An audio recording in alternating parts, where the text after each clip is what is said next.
எனக்காய் ஜீவன் விட்டவரே, என்னோடிருக்க எழுந்தவரே, எனக்காய் விட்டவரே, என்னோடிருக்க எழுந்தவரே, என்னை என்றும் வழி நடத்துவாரே, என்னை சந்திக்க வந்திடுவாரே, என்னை என்றும் வழி நடத்துவாரே, என்னை சந்திக்க வந்திடு. கரங்களை தட்டி சொல்லுவோம். இயேசு போதுமே,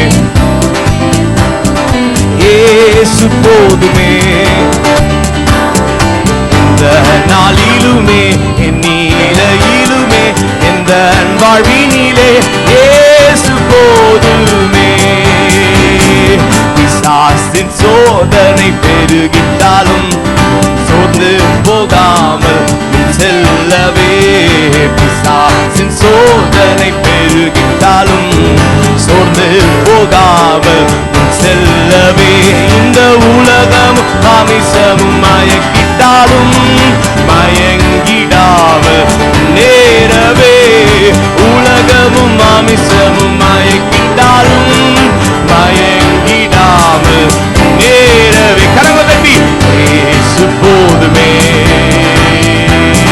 இயேசு போதுமே, எந்த நாளிலுமே என் நீலையிலுமே எந்த வாழ்வினிலே இயேசு போதுமே. உள்ள இடங்களில் மேய்த்திடுவார், அமர்ந்த தண்ணீரண்டை நடத்திடுவார்.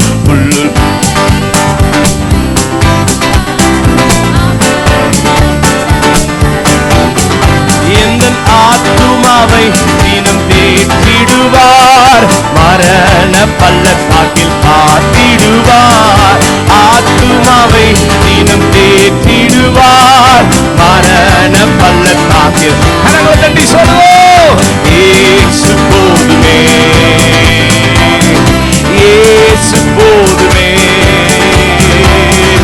எந்த நாளிலுமே என் நீலையிலுமே எந்த வாழ்வினிலே இயேசு போதுமே. சொல்லுவோம். மனிதர்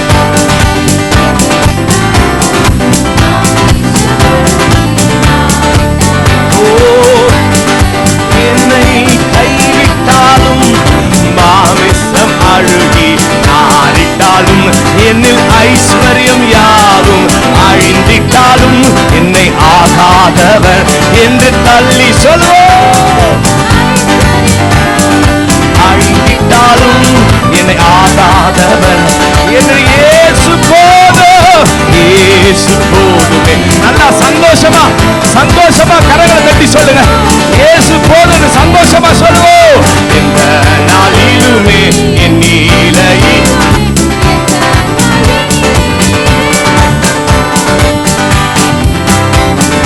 மனிதர் என்னை கைவிட்டாலும் கரங்களை தட்டி மாமிசம் ஓ மனித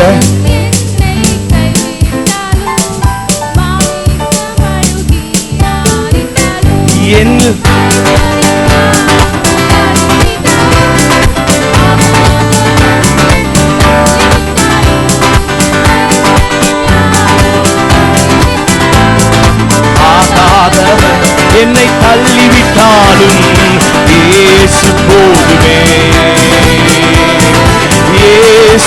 போதுமே. எந்த நாளிலுமே என் நீலையிலுமே எந்த வாழ்வினிலே இயேசு போதுமே. எந்த காலத்திலும் எந்த நேரத்திலும் நன்றியால் உம்மை நான் துதிப்பேன். இயேசுவே உம்மை நான் துதிப்பேன் துதிப்பேன். இந்த வேளையிலும் துதிப்பேன். சொல்லுவோம், இயேசுவே உம்மை நான் இந்த வேளையிலும் துதிப்பேன். ஆதியும் நீரே, ஆதியும் நீரே, அந்தமும் நீரே, ஜோதியும் நீரே, என் சொந்தமும் நீரே. சொல்லுவோம், ஆதியும் நீரே, அந்தமும் நீரே, ஜோதியும் நீரே, என் சொந்தமும் நீரே. இந்த காலத்திலும் எந்த நேரத்திலும் நான் துதி இயேசுவே.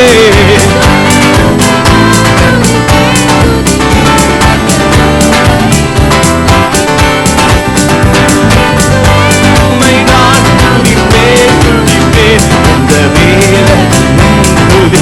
கரங்களை தட்டி சொல்லுவோம், என் தாய் தந்தை நீரே, தாதியும் நீரே, தாவரம் நீரே, என் தாரகம் நீரே.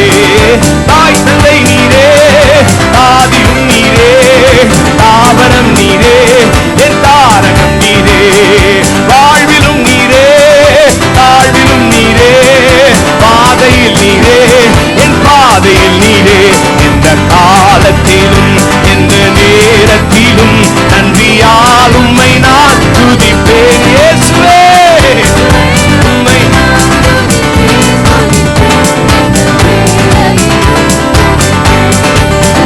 இயேசுவே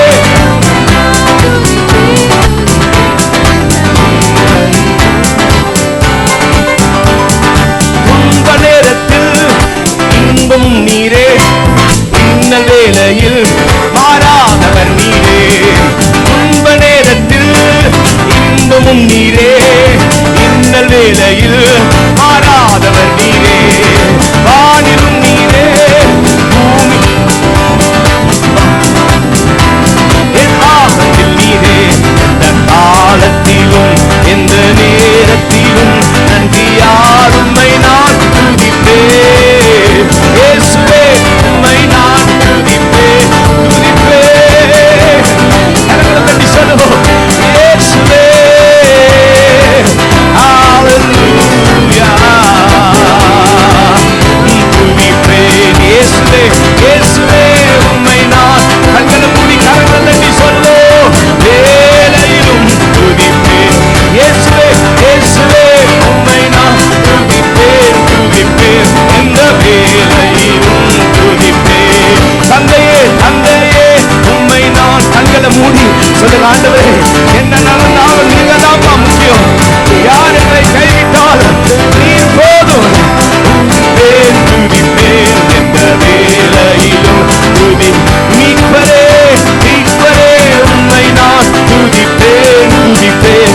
எந்த வேளையிலும் துதிப்பேன். கரங்களை தட்டி கர்த்தரை மகிமைப்படுத்தலாம். நம்ம எல்லாரும் எழும்பி நின்று இன்னொரு விஷயம் சொல்லு. என் வாழ்விலும் நீரே, என் தாழ்விலும் நீரே, என் பாதையில் நீரே, என் பாதையில் நீரே. சொல்லலாம், வாழ்விலும் நீரே, தாழ்விலும் நீரே, பாதையில் நீரே, வாழ்விலும் நீரே, பாதையில் நீரே, என் பாதையில் நீரே. எந்த காலத்திலும் எந்த நேரத்திலும் நன்றி துதிப்பேன். இயேசுவே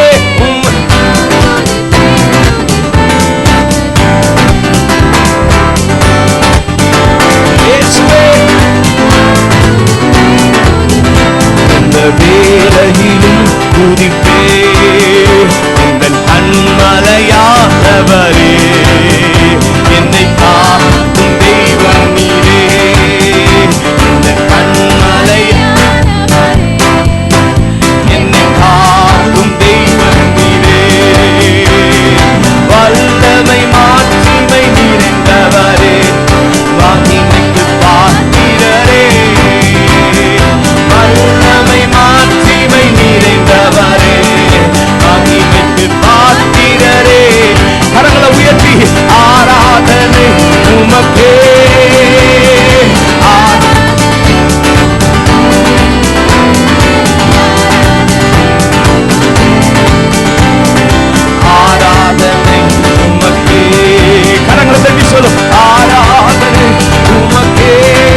நாட்களெல்லாம் உம்மை புகழ்ந்து பாடிடும் ராஜா. ராஜா நீ செய்த நன்மைகளை எண்ணியே நான் கண்களை மூடி, எல்லாரும் கண்களை மூடி கரங்களை தட்டி இயேசுவே இயேசுவே இயேசுவே துதிக்கிறோம். தகப்பனே நீ நல்லவர். ராஜா நீ செய்த என்று கலங்காத நன்மைகளை செய்திருக்கிறார். நீயே துதித்திடுவே. கரங்களை தட்டி ஆராதனை உமக்கே. ஜீசஸ் உமக்காக எல்லா துதிகள மகிமையெல்லாம் உமக்கே. ஆராதனை உமக்கே. கரங்களை தட்டி சொல்லுங்க, ஆராதனை உமக்கே.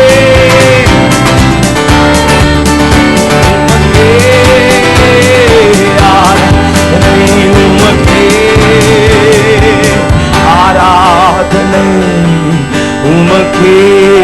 ஹல்லேலூயா.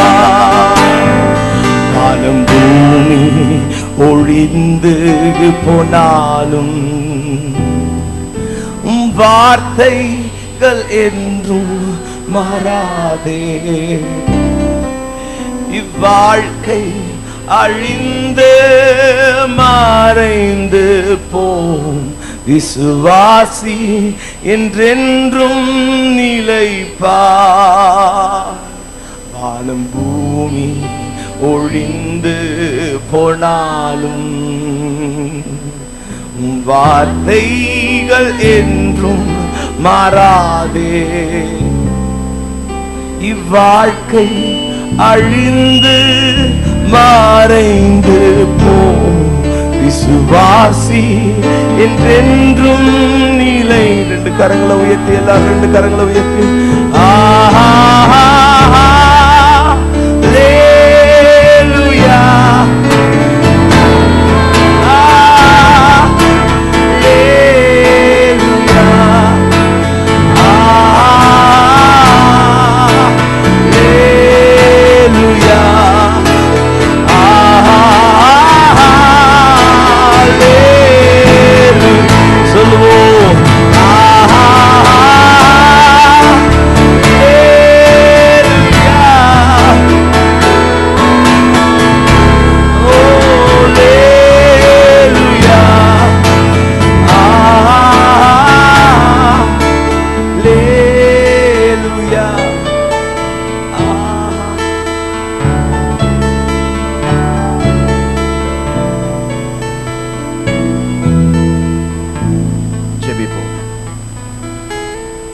மகா கிருபையும் இரக்கமும் நிறைந்த எங்கள் அன்பின் ஆண்டவரே, ஆசீர்வதிக்கப்பட்ட நல்ல இந்த காலை வேலைக்காக உமக்கு நாங்கள் நன்றி செலுத்துகிறோம்.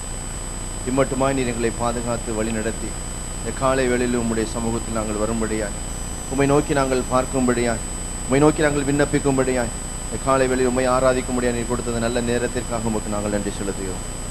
மீதமுள்ள நேரத்தை உம்முடைய கரத்தில் ஒப்புக் கொடுக்கிறோம் கர்த்தாவே. இந்த நாள் காலை வேளையிலும் கூட எங்களோடு கூட நீர் பேசும்படியாய், உம்முடைய வார்த்தைகளை கேட்கும்படியாக வந்திருக்க எங்கள் ஒருவோடு கூட நீ இடைப்பட வேண்டுமா நாங்கள் ஜெபிக்கிறோம். உலகம் எங்கும் நடக்கக்கூடிய ஆராதனை உம்முடைய கருத்தில் ஒப்புக் கொடுக்கிறோம். எல்லா இடங்களிலும் பரிசுத்த ஆவியானவர் உம்முடைய பிள்ளைகளாய் ஆண்டவரே ஒவ்வொருவரும் நீ வருகைக்கு நீ தகுதிப்படுத்த வேண்டுமா நாங்கள் ஜெபிக்கிறோம். அப்படியாக செய்யப்போவதற்காக நன்றி. வந்திருக்கிற எங்களோரை ஆசீர்வதிக்க வேண்டுமா நாங்கள் ஜெபிக்கிறோம். எங்களை தாழ்த்தி எங்களை வெறுமை ஒப்புக் கொடுக்கிறோம். இயேசுவின் நாமத்தில் பிதாவே. ஆமென். உட்காருவோம். சபைக்கான விசேஷித்த அறிவிப்புகள். அக்டோபர் 2ஆம் தேதி வருகின்ற அக்டோபர் மாதம் 2ஆம் தேதி சண்டே ஸ்கூல் பிள்ளைகளுக்கென்று பைபிள் எக்ஸாம் நடைபெறும் மற்றும் மனப்பாட வேத பகுதிகள் உண்டு. எல்கேஜி படிக்கிற பிள்ளைகளிலிருந்து +2 படிக்கிற பிள்ளைகள் வரையிலும் ஒவ்வொரு பிள்ளைகளும் அவருடைய வகுப்புக்கு ஏற்றாற்போல் பகுதிகளை ஒதுக்கி இருக்கிறார்கள். ஆகவே பெற்றோர்கள் தங்களுடைய பிள்ளைகளை கண்டிப்பாக எல்லா பெற்றோர்களும் தங்களுடைய பிள்ளைகளை இந்த பைபிள் எக்ஸாமிற்கு அனுப்பி வைக்கும்படியாய் கேட்டுக்கொள்ளப்படுகிறீர்கள். இன்றைக்கு மாலை 2வது ஞாயிற்றுக்கிழமை மாதந்தோறும் மாலை 5 மணி முதல் 6 மணி வரையிலும் பிஸ்னஸ் பண்ணக்கூடியவர்கள் ஆலயத்தில் கூடி ஜெபிக்கிறார்கள். ஆகவே இந்த 1 மணி நேரம் இந்த ஜெப கூட்டத்தில் பிஸ்னஸ் பண்ணக்கூடிய வியாபாரம் செய்யக்கூடியவர்கள் இருப்பீர்கள் என்றால் வந்து உங்களோடு கூட நீங்களும் ஜெபித்து உங்களுடைய விண்ணப்பங்களை கொடுத்து ஜெபித்து ஆசீர்வாதத்தை பெற்றுக்கொள்ளும்படியாக கேட்டுக்கொள்ளப்படுகிறீர்கள். வாரந்தோறும் செவ்வாய்க்கிழமை தேசத்திற்காய் காலை 10 மணி முதல் 12 மணி வரையிலும் ஆலயத்தில் கூடி ஜெபிக்கிறார்கள். புதன்கிழமை மாலை பைபிள் ஸ்டடி 6:30 மணி முதல் 8 மணி வரை நடைபெறும். உபவாச கூட்டம் வியாழக்கிழமை காலை 10 மணிக்கு தொடங்கி 1 மணிக்கு முடிவடையும். வெள்ளிக்கிழமை இரவு வாலிப சகோதரர்கள் ஆலயத்தில் ஒரு சிலராய் கூடி இரவு 10 மணி முதல் 12 மணி வரை ஜெபிக்கிறார்கள். சனிக்கிழமை மாலை காத்திருப்பு ஜெபம் மாலை 7 மணி முதல் 8 மணி வரை நடைபெறும். ஞாயிற்றுக்கிழமை நமக்கு முதல் ஆராதனை காலை 5:45 மணியிலிருந்து 7:45 மணி வரையிலும், இரண்டாவது ஆராதனை 10:30 மணி வரையும் நடைபெறும். முடிந்தவுடன் ஆங்கில ஆராதனை 11:30 மணி முதல் 12:30 மணி வரை நடைபெறும். மாலை ஆராதனை மாலை 6:45 மணிக்கு தொடங்கி 8:15 மணிக்கு முடிவடையும். சபையின் காரியங்களுக்காக ஜெபித்துக் கொள்ளுங்கள். கர்த்தர் நம் அனைவரையும் ஆசீர்வதிப்பாராக.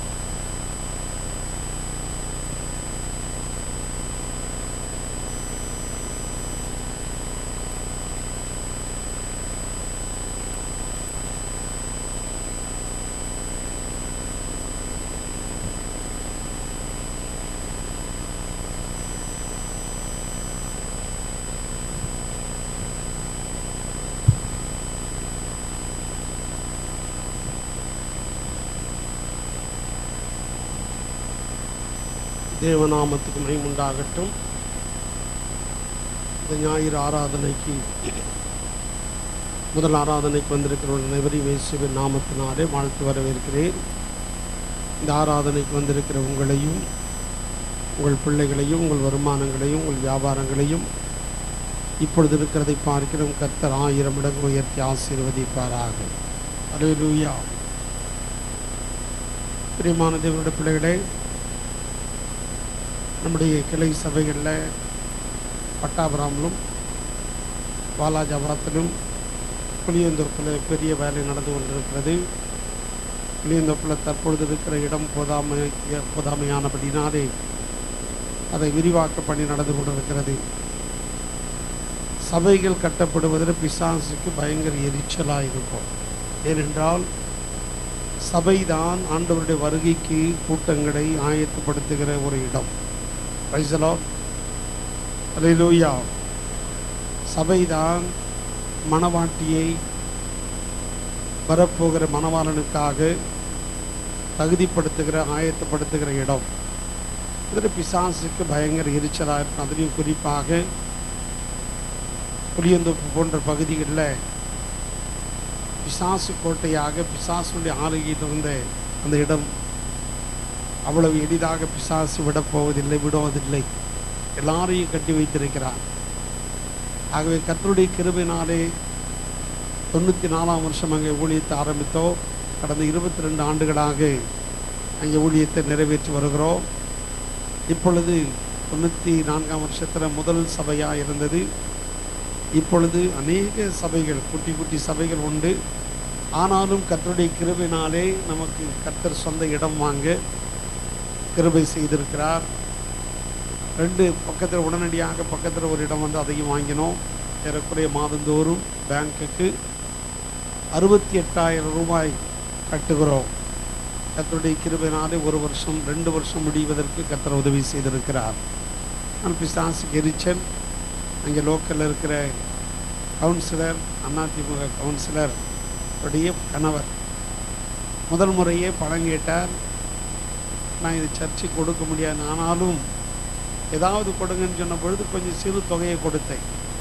இந்த முறையும் பணம் கேட்டு வந்தார். கொடுக்க முடியாது, இது சர்ச்சு என்று சொன்ன பொழுது நடு ரோட்டில் வைத்து அனாவசியமாக கெட்ட வார்த்தையினால் என்னை பேசி, நான் உடனே நீ என்ன அல்ல, நீ ஆண்டவரோடு கூட பேசுகிறாய். ஆகவே அங்கே அரசியல்வாதிகள் ரட்சிக்கப்படணும். இன்றைக்கு ரவுடிகள் கூட பரவாயில்ல, கொலைகாரர்கள் கூட பரவாயில்ல, அரசியல்வாதிகள் ரட்சிக்கப்பட வேணும். அப்படிப்பட்டவர்கள் ரட்சிக்கப்படுவார்களானால் அது ஒரு சாட்சியாக இருக்கும். இன்றைக்கு பிசாசுக்கு அடுத்தபடியாக இந்த பூமியை கரைப்படுத்தி தீட்டுப்படுத்தி பாவத்துக்கு உட்படுத்துகிற ஒரு ஜென்மம் உண்டானால் அது அரசியல்வாதிகள் தான். 98% எல்லா அரசியல்வாதிகள் என்று கோச்சிக்க கூடாது. 2% அரசியல்வாதிகள் உண்மையிலேயே அரசியல் செய்கிறார்கள், நாடு முன்னேற வேண்டும் என்று விரும்புகிறார்கள். ஆனால் அந்த மற்றமுள்ள 98% மாற வேண்டும். Price the Lord. ஆகவே நாம் ஜெபிக்க வேண்டியது அவசியமாக இருக்கிறது. புளியந்தோப்பில் எத்தனையோ தடைகளை, எத்தனையோ எதிர்ப்புகளை சந்தித்திருக்கிறோம். இது லேட்டஸ்டாகி வந்திருக்கிற எதிர்ப்பு, இதையும் கர்த்தர் சந்திப்பார். எத்தனை பேர் விசுவாசிக்கிறீங்க? அல்லேலூயா. 94ஆம் வருஷத்தில் கார் கண்ணாடி உடைச்சிருக்கிறாங்க, டயரை பஞ்சர் பண்ணியிருக்கிறாங்க, அடிச்சிருக்கிறாங்க. அதையெல்லாம் கடந்து வந்துட்டோம். கர்த்தருக்கு மகிமை உண்டாகட்டும். ஆகவே தொடர்ந்து ஜெபியுங்கள். அதுபோல் பாலாஜாபாத்தில் ஒரு பெரிய சபை ஒன்று கட்டியிருக்கிறோம். ஆண்டவர் சித்தமானால் வரும் நாட்களில் அவருடைய பிரதிஷ்டை ஆராதனைக்கு நாம் தலைமை சபையிலிருந்து போவோம். அதுபோலவே பட்டாபிராமில் ஒரு கிராமத்தில் வைத்து ஒரு சபையை கட்டியிருக்கிறோம். அந்த சபையினுடைய கூரை வேலை இப்போ நாம் முடிந்தது. ஃபால் சீலிங் போடுவதற்கு பிரயாசப்பட்டு கொண்டிருக்கிறோம். வருகிற 20ஆம் தேதி அங்கே ஆண்டு விழா கூட்டம் நடைபெற இருக்கிறது. அதற்குள் செய்ய வேண்டும். இங்கே தலைமை சபையும் வேலை நடந்து கொண்டிருந்தது இருக்கிறது. இவை எல்லாவற்றையும் தேவைகளையும் கர்த்தர் சந்தித்து வருகிறார். நீங்கள் கொடுக்கிற காணிக்கை தசம பாகங்கள் தேவனுடைய சபை ஆலயம் கட்டப்படுவதற்கு, விரிவாக்கப்படுவதற்கும் பேருதவியாக இருந்து கொண்டிருக்கிறது. தொடர்ந்து ஜெபியுங்கள். தடைகள் மத்தியில் நான் தடைகளை கண்டு பயப்படுவன் கிடையாது, எதிர்ப்புகளை கண்டு பயப்படுபவன் கிடையாது. ஏனென்றால் எதிர்ப்புகளே என்னுடைய ஊழியமாயிற்று. ஊழியத்தின் துவக்கத்திலேயே எதிர்ப்பிலேயே வளர்ந்து வந்ததனால எதிர்ப்புகள் நமக்கு ஒரு பெரிய பொருட்டாக, எனக்கு ஒரு பொருட்டாக இருப்பதில்லை. அவைகளில் மத்தியில் கர்த்தர் ஊழியத்தை வளர்த்து வருகிறார், ஆத்துமாக்களை கொடுக்கிறார், சபை பெருகி வருகிறது. எங்கே எதிர்ப்புகள் உண்டோ அங்கே கர்த்தர் ஆத்துமாக்களை வைத்திருக்கிறார். எத்தனை பேர் விசுவாசிக்கிறீங்க? ஆனால் ஒன்று நிச்சயம், தடைகளை நீக்கி போடுகிறவர் நமக்கு முன்பாக கடந்து போகிறவராயிருக்கிறார். Price the Lord. விசுவாசிகள் எல்லாரும் புளியந்தோப்பில் அநேக விசுவாசிகள் அரசியல்வாதிகளை கண்டு பயப்படுகிறார்கள். ஒரு சிலர் அங்கே வந்து நின்றார்கள். ஆனாலும் அவனுடைய கை என்மேல் படாதபடி கர்த்தர் தம்முடைய தூதர்களை கட்டளையிட்டு பாதுகாத்தார். இனிமேலும் அங்கே முன்பை விட அதிக வேகமாய் ஊழியம் நடைபெறும் என்று விசுவாசிக்கிறேன். முன்பை காட்டிலும் அதிகமான ஆத்மாக்களை கர்த்தர் புளியந்தோப்பில் வைத்திருக்கிறார் என்று நான் நம்புகிறேன். பவுல் சொல்லுகிறார், பவுல் ஒரு தேசத்துக்கு ஊழியத்திற்கு போகும் பொழுது அங்கே ஏற்பட்ட தடைகளை கண்டு ஆண்டவர் சொன்னார், இங்கே உனக்கு அநேகரை வைத்திருக்கிறேன். கொஞ்சம் பேர் இல்லை, அநேகரை வைத்திருக்கிறேன். பவுல் சொல்கிறார், என் பிராணன் போனாலும் பரவாயில்லை, சுவிசேஷத்தை அறிவிக்காவிட்டால் எனக்கு சொல்லுங்கள், எப்பொழுதும் கிறிஸ்துவின் மரணத்தை எங்கள் சரீரங்களிலே சுமந்து தெரிகிறோம் என்று சொல்லுகிறார். ஆக உண்மை கிறிஸ்தவருக்கு, உண்மையான சீஷனுக்கு மரணம் ஒருபோதும் தடையாய் இருப்பதில்லை. பவுல் சொல்லுகிறார், எப்பொழுதும் மரணத்தை எங்கள் சரீரத்திலே சுமந்து தெரிகிறோம். Price the Lord. ஆகவே நல்ல விசுவாசிகள், ஆத்துமாக்களை ஆதாயம் பண்ணுகிறவன் சொல்ல யாரு தெரியாதா? ஆத்துமாக்களை ஆதாயம் பண்ணுகிறவன் ஞானவான். ஆத்துமாக்களை ஆதாயம் பண்ணுகிறவன் சொல்லுங்க, அநேகரை நீதி கொடுப்போம். தானியேல் 12ஆம் அதிகாரம் 3ஆம் வசனத்தை வாசிங்க.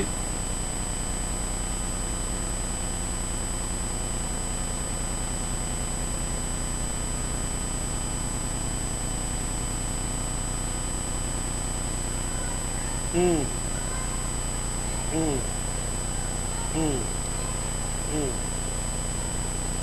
ம் ம் ம் என்றென்றைக்கும் உள்ள சதா காலங்களிலும் என்ன பண்ணுவார்களாம் சொல்லுங்க? அநேகரை நீதிக்குட்படுத்துகிறவர்கள். இங்கே பார்த்தீங்கன்னாக்கா சுந்தரபுரம், சிவராஜபுரம், கேபி பார்க், ஆசீர்வாதபுரம், குருசாமி நகர், ராஜா தோட்டம், கிரே நகர், காந்தி நகர், கேஎம் கார்டன், எல்லா பகுதிகளும் மிக மிக மிக மோசமான பயங்கரமான ஒரு பகுதி. சிறியோர் முதல் பெரியோர் வரை போதைக்கு அடிமையாயிருக்கிறார்கள்.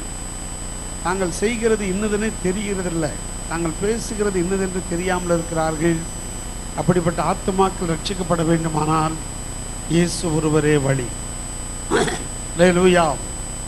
செப்டம்பர் மாதம் வந்தால் காவி போட்டுக்கிடுறது, மார்கழி மாதம் வந்தால் கருப்பு ட்ரெஸ் உடுத்திக்கிறது, ஆடி மாதம் வந்தால் மஞ்சள் துணியை கட்டிக்கிறது. இப்படி பண்டிகைகள் தோறும் வேஷம் மாறி தெய்வ பயம் என்கிற, கடவுள் பயம் என்கிற போர்வையில் ஜீவிக்கிற அந்த ஆத்மாக்கள் ஆண்டவர் எப்படியாயினும் சந்திக்க வேணும். Praise the lord. அல்லேலூயா. ஆகவே தேசத்துக்காக ஜெபிக்கிற வேளையில் நம்ம எங்கோ இருக்கிற சத்தீஸ்கருக்காக, பீகாருக்காக ஜெபிக்கிறோம், நல்லது தான். ஆனால் பக்கத்தில் இருக்கிற இந்த குடிசை பகுதிகளுக்காக நாம் ஜெபிக்க வேணும். கர்த்தருக்கு ஸ்தோத்திரம். வாலிபர்கள் கொலை செய்கிறார்கள், வாலிபர்கள் போதைக்கு அடிமையாக இருக்கிறார்கள். ஒவ்வொரு நாளும் ஒருதலை காதலினாலே கொலைகள் நடந்து கொண்டிருக்கிறது. படிக்கும் பொழுது வேதனையாக இருக்கிறது. கடைசி காலத்தில் இருக்கிறோம். தயவு செய்து போதைக்கு அடிமையாக இருக்கிறவர்களுக்காக ஜெபித்துக் கொள்ளுங்கள். கர்த்தருக்கு மகிமை உண்டாகட்டும். இப்பொழுது குழந்தை பிரதிஷ்டை இருக்கிறது. கர்த்தருக்கு மகிமை உண்டாகட்டும். பிரசங்கியார் வந்துட்டாரு.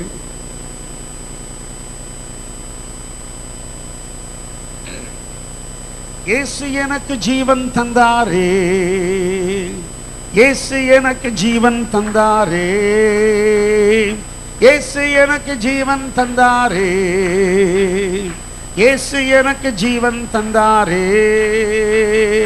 புது பாடல் நான் பாடி இயேசுவையே போற்றி என்றென்றும் வாழ்த்திடுவேன். புது பாடல் நான் பாடி இயேசுவையே போற்றி என்றென்றும் வாழ்த்திடுவேன்.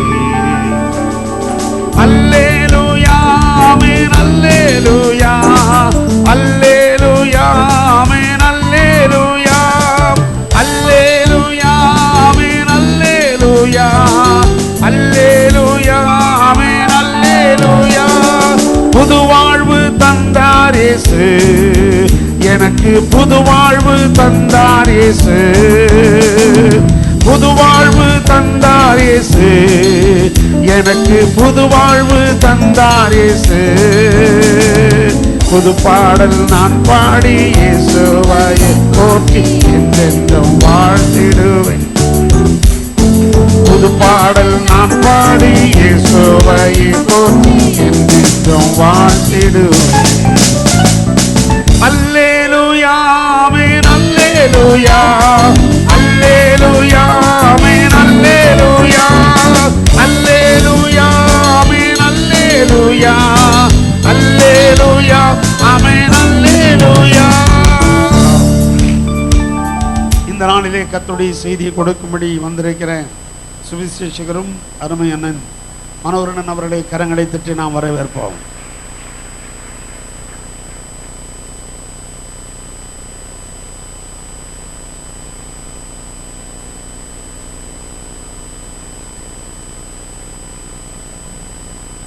ஆண்டவரும் இரட்சகருமான இயேசு கிறிஸ்துவின் திருநாமத்திலே நான் உங்களை வாழ்த்துகிறேன். கர்த்தர் உங்களையும் உங்கள் குடும்பங்களையும் அபரிதமாக ஆசீர்வதிப்பாராக. அருமையான தெய்வத்தினோட மக்களே, இந்த நாளிலும் உங்களோடு கூட கர்த்தருடைய வார்த்தை பகிர்ந்து கொள்ளும்படியாய் எனக்கு கிடைக்கப் பெற்றிருக்கிற இந்த மாபெரும் சாக்கியத்திற்காக நான் தேவனை நன்றியோடு ஸ்தோத்திரிக்கின்றேன். இப்படிப்பட்ட இந்த சந்தர்ப்பத்தை மீண்டும் ஒரு விஷயம் உருவாக்கி கொடுத்து திருச்சபையின் போதகருக்கு அதிகமாக நன்றி நான் தெரிவித்துக் கொள்கிறேன். நல்லது, நாம் தேவனுடைய செய்திக்கு கடந்து போவோம். அதற்கு முன்பதாக நான் எப்போதும் சொல்லுகிறது போல ஒரு நிகழ்ச்சியை, ஒரு சம்பவத்தை உங்களுக்கு சொல்லி பிற்பாடு தேவனுடைய வசனத்திற்கு உங்களை அழைத்து கொண்டு போக வேண்டும் என்று சொல்லி நான் விரும்புகிறேன். ஒரு சன்னியாசி ஒருவர் இருந்தார், துறவரம் பூண்டார். குடும்பத்தை விட்டு சன்னியாசி காடுகளில் வாழ்ந்து கொண்டிருந்தார். ஒரு குறிப்பிட்ட நாளிலே அவர் ஒரு ஏரிக்கரையின் மேலே நடந்து போய் கொண்டிருந்தார். அப்படி நடந்து போய் கொண்டிருக்கும் போது அந்த ஏரிக்கரையிலே ஒரு மரம் ஒன்று இருந்தது. அந்த மரத்தில் ஒரு தேள் ஒன்று இருந்தது. அந்த தேள் தண்ணீரிலே பக்கத்தில் உள்ள குளத்தில் விழுந்ததை அவர் பார்த்தார். பார்த்துவிட்டு அந்த தேளை காப்பாற்ற வேண்டும் என்று சொல்லி போய் அந்த தேளை எடுத்து கரையில் விடும்படியாக போனார். அதை எடுக்கும்போது அது அவருடைய கரத்தில் கொட்டிவிட்டது. உடனே கையை உதறினார். அது கீழே மறுபடியும் தண்ணீரில் விழுந்து விட்டது. மறுபடியும் அதை காப்பாற்ற வேண்டும் என்று சொல்லி மறுபடியும் அதை எடுத்தார். மறுபடியும் தேள் கையில் கொட்டிவிட்டது. மறுபடியும் உதறினார். அது தண்ணீரில் விழுந்து விட்டது. மூன்றாவது முறையும் எடுத்தார். மூன்றாவது முறையும் கொட்டிவிட்டது. கடைசியாக நான்காவது முறை அதை எடுத்து தரையிலே போட்டு விட்டார் பக்குவமாக. இதை தூரத்தில் பார்த்து கொண்டிருந்த வாலிபமான பிள்ளைகள் ஒரு 3-4 பேர் இந்த நிகழ்ச்சியை பார்த்து கொண்டிருந்தார்கள். இந்த சம்பவத்தை பார்த்து கொண்டிருந்தவர்கள் நேரடியாக வந்து அந்த சன்னியாசியினிடத்தில் சொன்னார்கள், உமக்கு ஏதாகிலும் அறிவு இருக்கிறதா? வயது முதிர்ந்த ஒரு மனிதன், கொஞ்சம் அனுபவம் வேண்டாமா? முதல் தடவை எடுத்தாய் தேள் கொட்டி விட்டது, மறுபடியும் எடுத்தாய் தேள் கொட்டி விட்டது, மூன்றாவது முறை எடுத்தால் தேள் கொட்டி விட்டது. இப்படி எடுக்கும் போதெல்லாம் தேள் கொட்டுகிறதே, அது சாகட்டும் என்று விட்டுவிட வேண்டியது தானே என்று சொல்லி அந்த வாலிமான பிள்ளைகள் அவரை வசைபாடினார்கள். ஆனால் இந்த சன்னியாசி சொன்னார், முதியவர் சொன்னார், கொட்டுவது தேளினுடைய சுபாவம், கொட்டுவது தேளினுடைய சுபாவம். ஆனால் என்னை போன்ற சன்னியாசிகள் மனிதாபிமானம் கொண்டவர்கள் அதை காப்பாற்ற வேண்டும் என்று நினைக்க வேண்டும், காப்பாற்ற வேண்டும். அது என்னுடைய சுபாவம், மனிதன் இப்படிதான் செய்ய வேண்டும் என்று சொல்லி அவர் சொன்னாராம். என்னை கேட்டுக்கொண்டிருக்கிற அருமையான தெய்வத்தினோட மக்களே, அநேக விசுவாசிகள் சொல்லுகிற காரியம் என்ன? நான் இப்படி அவதிப்படுகிறேனே, நான் சிறுமைப்படுத்தப்படுகிறேனே, நான் அற்பமாய் எண்ணப்படுகிறேனே, என கேவலமாய் பேசுகிறார்களே என்று சொல்லக்கூடும். உலகத்து மக்கள் அப்படிதான் செய்வார்கள், அது அவர்களுடைய சுபாவம். ஆனால் ஆண்டவரை ஏற்றுக்கொண்ட அடியார்களாகிய நாம் அதையெல்லாம் பொறுத்து ஆண்டவருக்கு சாட்சியாய் சத்தியமாய் ஜீவிக்க அழைக்கப்பட்டிருக்கிறோம். அல்லேலூயா. அருமையான தெய்வத்தினோட மக்களே, உலகம் எப்படி போய்கொண்டிருந்தாலும் சரி, நமக்கென்று ஒரு தனியாக ஒரு பாதை உண்டு, ஒரு வழி உண்டு. அது இயேசுவின் வழி. அந்த பாதையிலே கடந்து போக நாம் அழைக்கப்பட்டு இருக்கிறோம். இருக்கிறடங்கள் அப்படி ஒரு விஷய தலைகளை தாழ்த்துவோமா? கண்களை மூடுவோம், ஜெபம் செய்வோம்.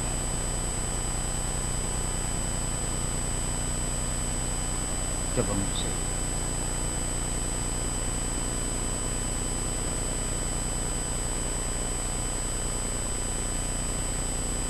நேசரின் பாதம்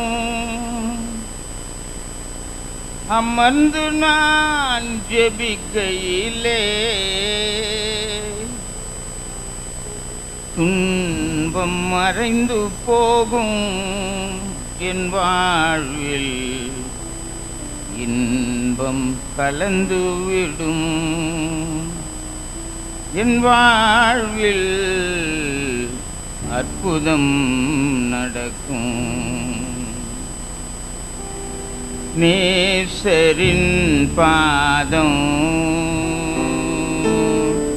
அமர்ந்து நான் ஜெபிக்கையிலே துன்பம் மறைந்து போகும், என் வாழ்வில் இன்பம் கலந்து வரும்,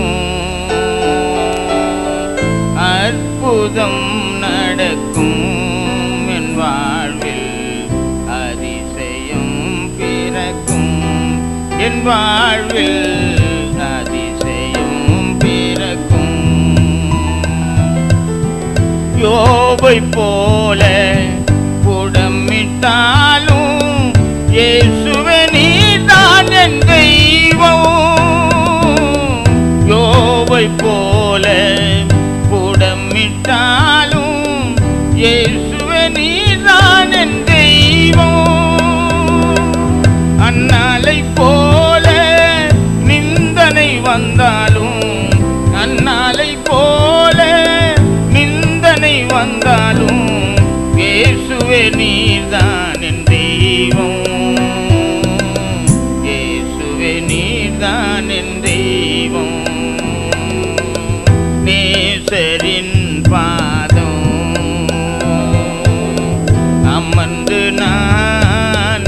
ஜெபிக்கையிலே துன்பம் மறைந்து போகும், என் வாழ்வில் இன்பம் கலந்து வரும்,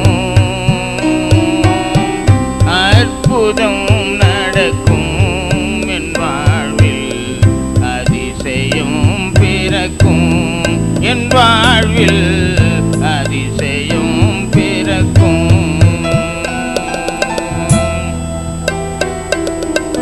சிங்கத்தின் குகை என் தங்கும் வீடானாலும் இயேசுவே நீதான் என் தெய்வம்.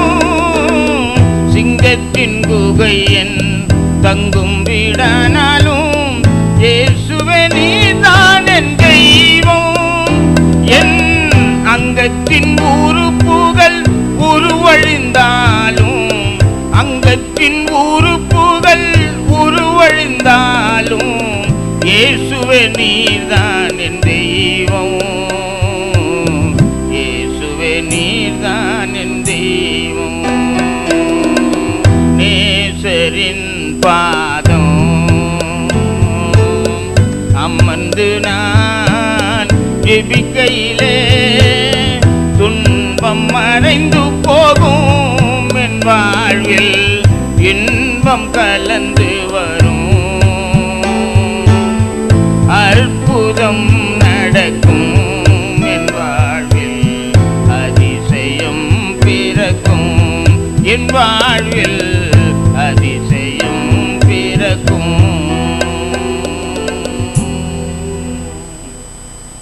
பரலோக பிதாவே, இயேசுவின் நாமத்திலே மீண்டும் ஒரு விசை உம்முடைய சமூகத்திலே வருகிறோம். இந்த நல்ல நாளுக்காய், நேரத்திற்காய், ஆண்டவரை ஆராதனைக்காய் நாங்கள் உமக்கு நன்றி செலுத்துகிறோம். இத்தருணத்திலே நாங்கள் தியானிக்கிறதானே தியானத்திற்காய் நாங்கள் உமக்கு நன்றி செலுத்துகிறோம். ஆண்டவரை ஆராதனை ஆரம்பிக்கப்பட்ட அந்த நேரம் முதற்கொண்டு இத்தருணம் வரையிலும் உம்முடைய சமூகம் எங்கள் மத்தியிலே இருப்பதற்காய் நாங்கள் உமக்கு நன்றி செலுத்துகிறோம். ஆண்டவரே, உம்முடைய வசனங்களை தியானிக்கிற இத்தருணத்திலே தொடர்ந்து உம்முடைய பிரசன்னத்தை நாங்கள் வாஞ்சிக்கிறோம். இன்னும் கொஞ்ச நேரம் எங்களோடு கூட இரும் ஆண்டவரே, இன்னும் கொஞ்ச நேரம் எங்களோடு கூட இரும் ஆண்டவரே. ஆண்டவரே, இந்த தியானத்திற்கு, இந்த ஆராதனைக்கு எதிரடையாக ஆண்டவரே செயல்படுகிற, யோசிக்கப்படுகிற, சிந்திக்கப்படுகிற காரியங்கள் ஏதாகிலும் உண்டானால் அப்படிப்பட்ட காரியங்களுக்கு விரோதமாக கூடி வந்திருக்கிற உமது பிள்ளைகளாகி நாங்கள் எல்லாரும் ஒருமனப்படுகிறோம். அப்பா பிதாவே என்று கூப்பிடும்படியான புத்திர சுவிகாரத்தின் ஆவியை பெற்றிருக்கிற நாங்கள் எல்லாரும் ஒருமனப்படுகிறோம். நாங்கள் எல்லாரும் ஒருமனப்படுகிறோம்.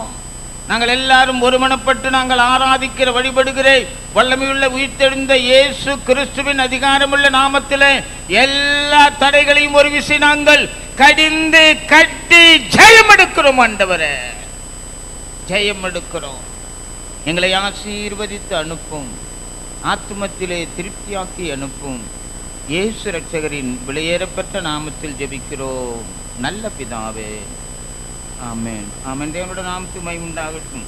அருமையான தெய்வத்தினுடைய மக்கள், இந்த நாளில் உங்களோடு கூட தியானிக்கும்படி எடுத்துக்கொண்டு ஒரு வசனம், எல்லாருக்கும் தெரிந்த ஒரு வசனம், சங்கீதம் 9:18. 9வது சங்கீதம் 18வது வசனம்.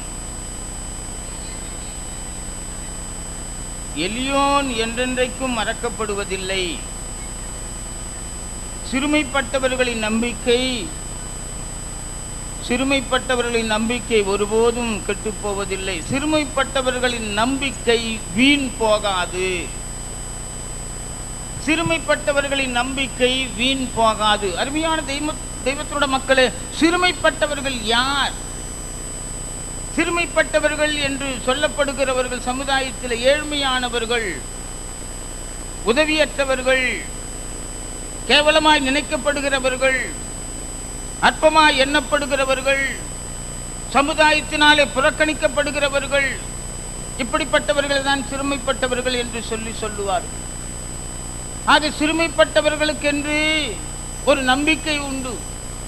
அந்த நம்பிக்கை என்னவென்று சொன்னால், இப்படி நான் கேவலமாய் எண்ணப்படுகிறேனே, என் நிலைமை மாறும். நான் அற்பமாய் எண்ணப்படுகிறேனே, என் நிலைமை மாறும். கேவலமாய் என்னை குறித்து பேசுகிறார்களே, இந்த நிலைமை மாறும். ஒரு நாள் வரும், எனக்கும் வாழ்வு வரும் என்று சொல்லி அவர்களுடைய நம்பிக்கையாக அது இருக்கும். அருமையான தெய்வத்தினுடைய மக்களை, ஒருவேளை நான் சொன்னது போல நீங்கள் அற்பமாய் எண்ணப்படுகிறவர்களாக, கேவலமாய் எண்ணப்படுகிறவர்களாக, சமுதாயத்தினாலே அல்லது குடும்பத்தினாலே புறக்கணிக்கப்படுகிறவர்களாக, இப்படிப்பட்ட நிலைமையிலே உதவியற்றவர்களாக ஒருவேளை நீங்கள் இருப்பீர்களே, ஆனால் உங்களுக்கு ஒரு நல்ல செய்தி உண்டு. அந்த செய்தி என்ன? சிறுமைப்பட்டிருக்கிற உனக்கு ஒரு நம்பிக்கை உண்டு. அந்த நம்பிக்கையை கொடுக்கிறவர் ஆண்டவர். உன் நம்பிக்கை வீண் போகாது என்பதை இன்றைக்கு சொல்ல வந்த நல்ல செய்தி. உன் நம்பிக்கை வீண் போகாது. நீர் ஆராதிக்கிற வழிபடுகிற ஆண்டவர், நீங்கள் ஆராதிக்கிற வழிபடுகிற ஆண்டவர் வைக்கப்பட்ட இடத்திலேயே இருப்பதற்கு அவர் ஒரு ஜடப்பொருள் அல்ல, மரித்து உயிரோடு கூட எழுந்தவர். அருமையான தெய்வத்தினுடைய மக்களை, ஆகையினாலே உங்கள் நம்பிக்கை வீண் போகாது. நீங்கள் இருக்கிற இடம் தேடி வந்து உங்களுக்கு வேண்டிய உதவிகளை செய்யக்கூடியவர் அவர் ஒருவர் மாத்திரமே. அருமையான தெய்வத்தினுடைய மக்களை, வேதம் சொல்லுகிறவர் நன்மை செய்கிறவராகவே சுற்றி திரிந்தார் என்று சொல்லி, ஆகையினாலே உங்கள் நம்பிக்கை என்ன? என் வாழ்க்கை மாறும், எனக்கும் ஒரு நல்ல காலம் வரும் என்பதுதான் உங்களுடைய நம்பிக்கையாயிருக்கும். அந்த நம்பிக்கை வீண் போகாது என்பதே மறுபடியுமாய் உங்களுக்கு நான் சொல்லுகிறேன். உங்கள் நம்பிக்கை வீண் போகாது. எல்லாரும் சொல்லுவோம், என் நம்பிக்கை வீண் போகாது, என் நம்பிக்கை வீண் போகாது, எனக்கென்று ஒரு நல்ல காலம் வரும். அந்த காலம் இன்றைக்கு அது ஆரம்பமானது என்பதே சொல்ல வந்த இன்னொரு நல்ல செய்தி. என்றைக்கோ அல்ல, இன்றைக்கு அந்த காலம் வந்திருக்கிறது. அருமையான தெய்வத்தினுடைய மக்களே, வேதத்தில் ஒரு 3-4 குறிப்புகளை நான் சொல்லி நான் கடந்து போகிறேன். அடுத்த ஆராதனை இருப்பதனாலே மிக சுருக்கமாக நான் உங்களோடு கூட நான் பகிர்ந்து கொள்ள வேண்டும் என்று சொல்லி விரும்புகிறேன். முதலாவது, யாத்ராகமம் புஸ்தகம் 3ஆம் அதிகாரத்தில் 17வது வசனத்திலே நாம் இவ்விதமாக வாசிக்கிறோம். யாத்ராகமம் புஸ்தகம் 3ஆம் அதிகாரம் 17வது வசனம். நான் உங்களை எகிப்தின் சிறுமையிலிருந்து நீக்கி பாலும் தேனும் ஓடுகிற தேசமாகிய கானானுக்கு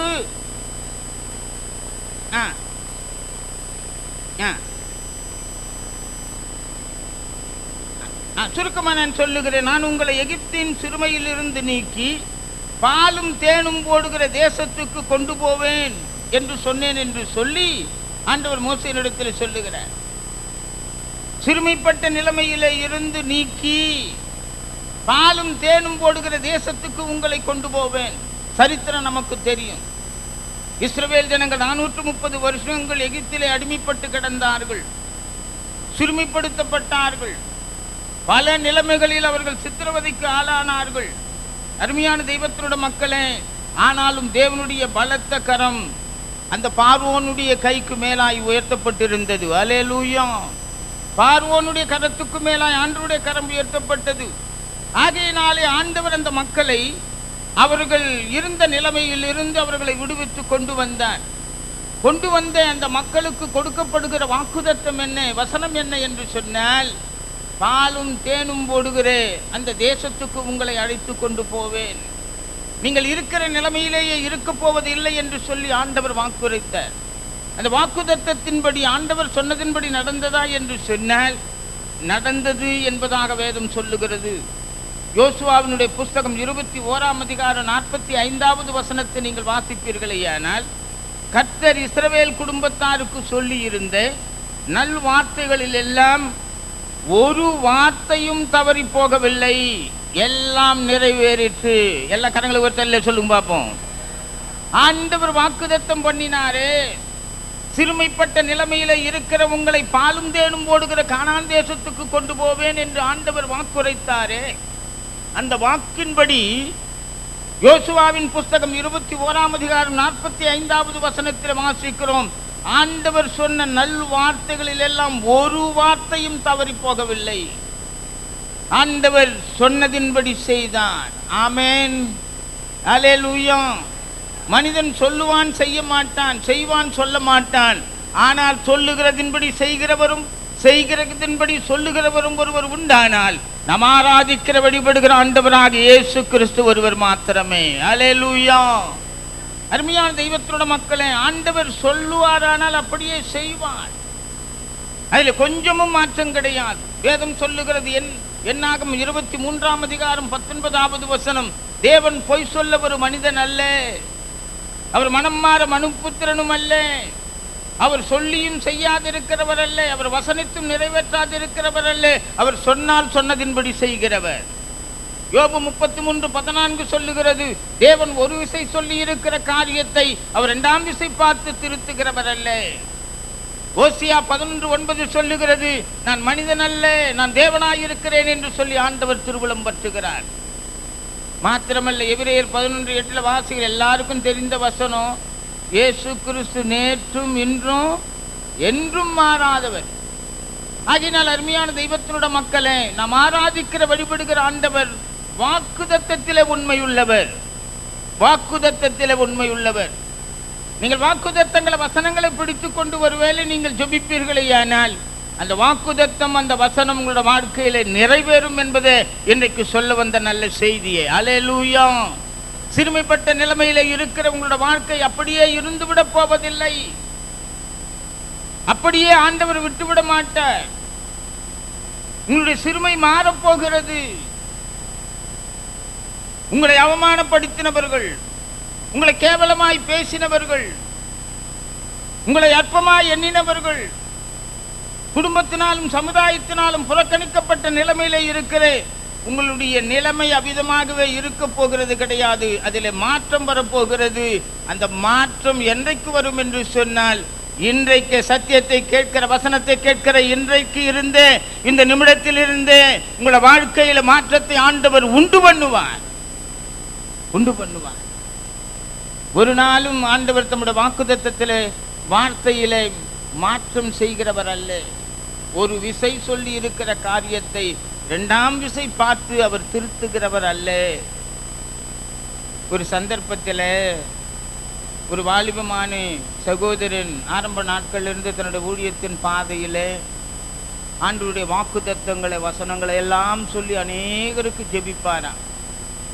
இப்படி வாக்குத்தத்தங்களை வசனங்களை எல்லாம் சொல்லி ஜெபிக்கும் போது அநேகர் தங்களுடைய வியாதியிலிருந்து விடுதலை பெற்றிருக்கிறார்கள். அவருடைய கஷ்டமான நிலைமைகளில் இருந்தெல்லாம் விடுதலை பெற்றிருக்கிறார்கள். அவருக்கு வயதாகிவிட்டது. இப்போது நோய்வாய்ப்பட்டு படுக்கையில் படுத்து கொண்டிருக்கிறார். வசனங்கள் வார்த்தைகள் எல்லாம் மறந்து போய்விட்டது. அவரை பார்க்கும்படியாக சபையின் போதகர் போனார். அவரிடத்திலே போன போது அந்த வாக்குத்தத்தங்களை எல்லாம் சொல்லி ஜெபிக்கிறேன். அந்த வாலிபன் இப்ப வயதான நிலைமையில வியாதிப்பட்டு படுத்து கொண்டிருக்கிறார். அவர் போதகரிடத்திலே சொன்னார், ஐயா, நான் ஆரம்ப நாட்களிலே ஊழியத்தின் பாதையில இருக்கும்போது அநேகருக்கு வாக்குத்தத்தங்களை வசனங்களை எல்லாம் சொல்லி ஜெபித்திருக்கிறேன். அதன்படி அநேகர் விடுதலை பெற்றிருக்கிறார்கள். அநேகர் சுபிட்சமான ஆசீர்வாதமான ஒரு வாழ்க்கைக்கு வழிநடத்தப்பட்டு இருக்கிறார்கள். ஆனால் இப்பொழுதோ எனக்கு வயதாகிவிட்டது. ஆகையினாலே எனக்கு வாக்குத்தத்தங்கள் எல்லாம் வசனங்கள் எல்லாம் மறந்து போய்விட்டது என்று சொல்லி அந்த போதகரிடத்திலே சொன்னாராம். அதற்கு போதகர் பதில் சொன்னாராம், வாக்குத்தத்தங்களை வசனங்களை நீங்கள் மறக்கலாம், அந்த வாக்குத்தத்தங்களை வசனங்களை கொடுத்த ஆண்டவர் உங்களை மறப்பதில்லை என்று சொல்லி சொன்னாராம். என்னை கேட்டுக்கொண்டிருக்கிற அருமையான தெய்வத்தினுடைய மக்களே, வாக்குத்தத்தங்களை வசனங்களை ஒருவேளை நாம் மறந்து விடலாம். அந்த வாக்குத்தத்தங்களை வசனங்களை கொடுத்த ஆண்டவர் நம்மை ஒரு நாளும் மறக்கிறதில்லை. எப்போதும் அவர் நினைவிலே நாம் வைக்கப்பட்டிருக்கிறோம். அவருடைய கரங்களிலே நாம் வரையப்பட்டிருக்கிறோம். ஆகையினாலே சிறுமைப்பட்ட உன் நிலைமையில இருந்து நீ விடுபடுகிற நாள் வந்தாயிற்று. அது இன்றைக்கே ஆரம்பம் என்பதை இன்றைக்கு சொல்ல வந்த முதல் செய்தி.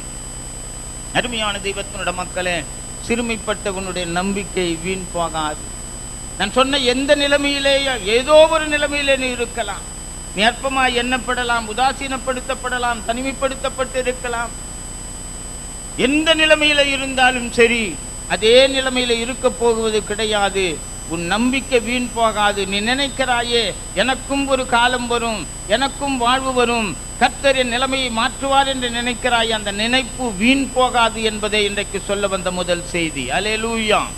ஆகவே ஒருவேளை நீங்கள் கஷ்டமான சூழ்நிலைகளை வாழ்ந்து கொண்டிருந்தால், இந்த இஸ்ரவேல் ஜனங்களுக்கு சொல்லப்பட்டபடி சிறுமைப்பட்ட இந்த தேசத்திலிருந்து நீங்கள் விடுதலையாகி பாலும் தேனும் போடுகிற கானான் தேசத்துக்கு அப்படிப்பட்ட ஒரு இடத்திற்கு அழைத்து கொண்டு போவேன் என்று சொன்னதின்படி அவர் அழைத்து கொண்டு வந்தார் என்பதாக யோசுவா 21:45 வாசிக்கிறோம். அதன்படி நடந்தது. ஒரு வார்த்தையும், அவருடைய நல் வார்த்தைகளில் ஒரு வார்த்தையும் தவறி போகவில்லை. அப்படியானால் அவர்கள் நினைத்த நினைப்பு என்ன, அவர்கள் வேண்டிக் கொண்டது என்ன, அவர்களுடைய வாழ்க்கையில் நடக்க வேண்டும் என்று எதிர்பார்த்தது என்ன, அவர்களுக்கென்று ஒரு நல்ல இடம் வேண்டும். அந்த இடத்தை கர்த்தர் கொடுத்தார். ஒருவேளை நீங்கள் ஐயோ இப்படிப்பட்ட இடத்துல நான் வாழ்ந்து கொண்டிருக்கிறேனே, எனக்கென்று ஒரு சொந்தமான ஒரு வீடு, எனக்கென்று சொந்தமான ஒரு நிலைமை ஏற்படாதா என்று நினைத்தால் அதை செய்வார் என்பதை இன்றைக்கு சொல்ல வந்த நல்ல செய்தி.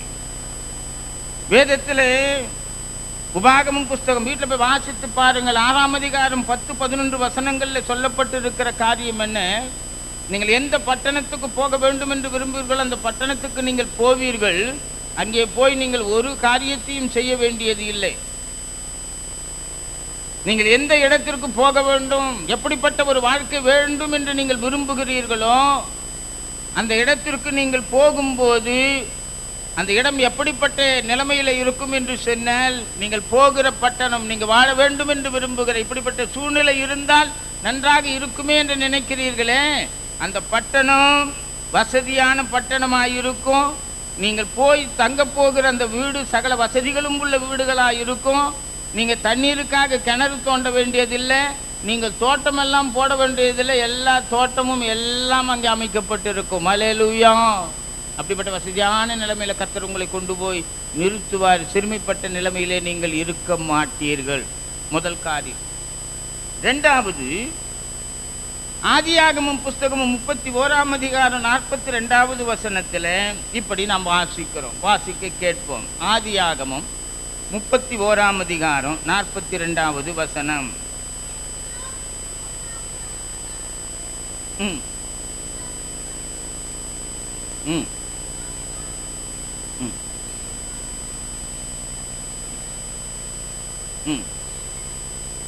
தேவன் என் சிறுமையையும் என் கையின் பிரயாசத்தையும் பார்த்து, போதும். இது சொல்லப்படுகிற சம்பவம் நமக்கு தெரியும். யாக்கோபை குறித்து சொல்லப்படுகிற ஒரு காரியம். தேவன் என் சிறுமையையும் என் கையின் பிரயாசத்தையும் பார்த்து. அருமையான தெய்வத்தினுடைய மக்களே, யாக்கோபு தன்னுடைய தகப்பன் வீட்டில் இருந்து மாமன் வீட்டுக்கு போகிறான். வழியிலே ஒரு இடத்துல படுத்து உறங்குகிறான், சொப்பனம் காண்கிறான். இதெல்லாம் நமக்கு தெரியும். அவனுடைய நிலைமையை சுருக்கமாக சொல்ல வேண்டுமானால் அவன் என்ன சொல்லுகிறான்? கோலும் கையுமாய் நான் கடந்து போனேன், ஒன்றும் கிடையாது. தகப்பன் வீட்டில் இருந்து மாமன் வீட்டுக்கு ஓடி போகும்போது அவன் கையிலே ஒன்றும் கிடையாது. கோலும் கையுமாய் போனேன் என்று சொல்லுகிறான் லாபான் வீட்டிற்கு போகும்போது. ஆனால் திரும்பி வரும்போது 2 பரிவாரங்களோடு கூட வருகிறான். அருமையான தெய்வத்தினோட மக்களை, இப்படிப்பட்ட ஒரு நிலைமைக்கு, அவன் சிறுமையாயிருந்த நிலைமையில இருந்து ஆண்டவர் மாற்றி அவனை மேன்மையான ஒரு நிலைமைக்கு, எவ்வளவு காலம் அவன் அங்கே ஊழியம் செய்தான், மாமன் வீட்டில் வேலை செய்தான் என்பது நமக்கு தெரியும். 14 வருஷங்கள்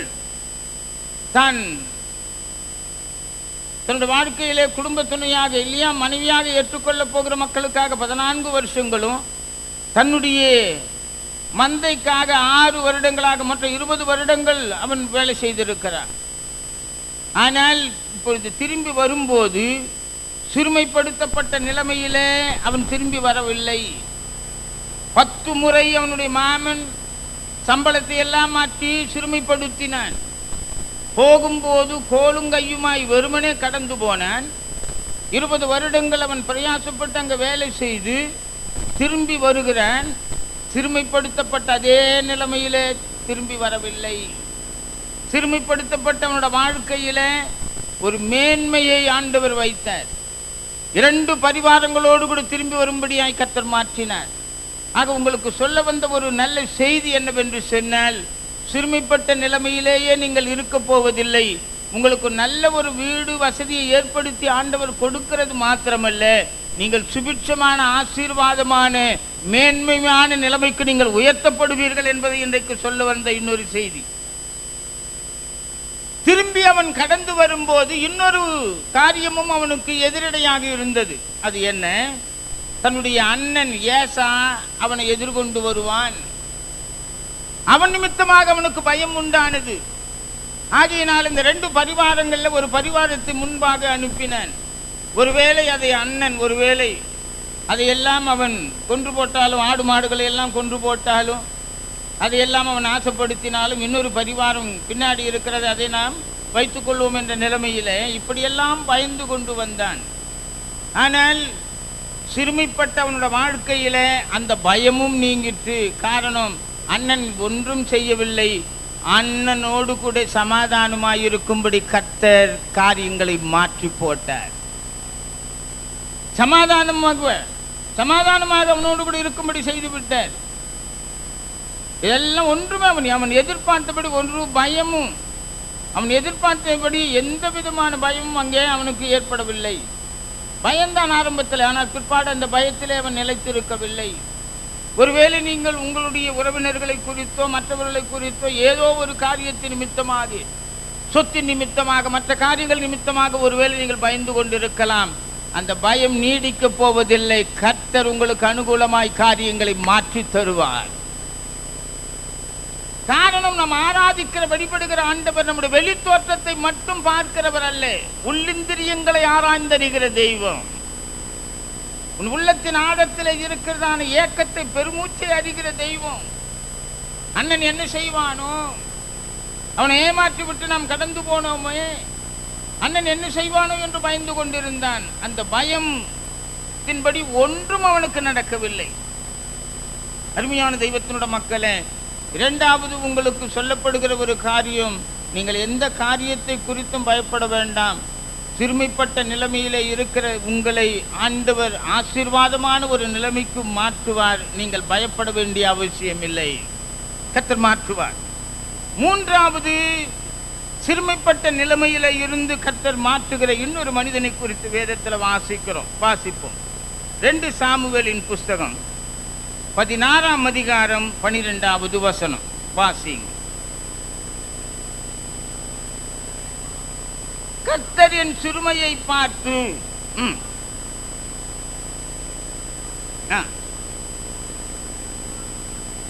தாவீது சொல்லுகிற வார்த்தை, என் சிறுமையை பார்த்து.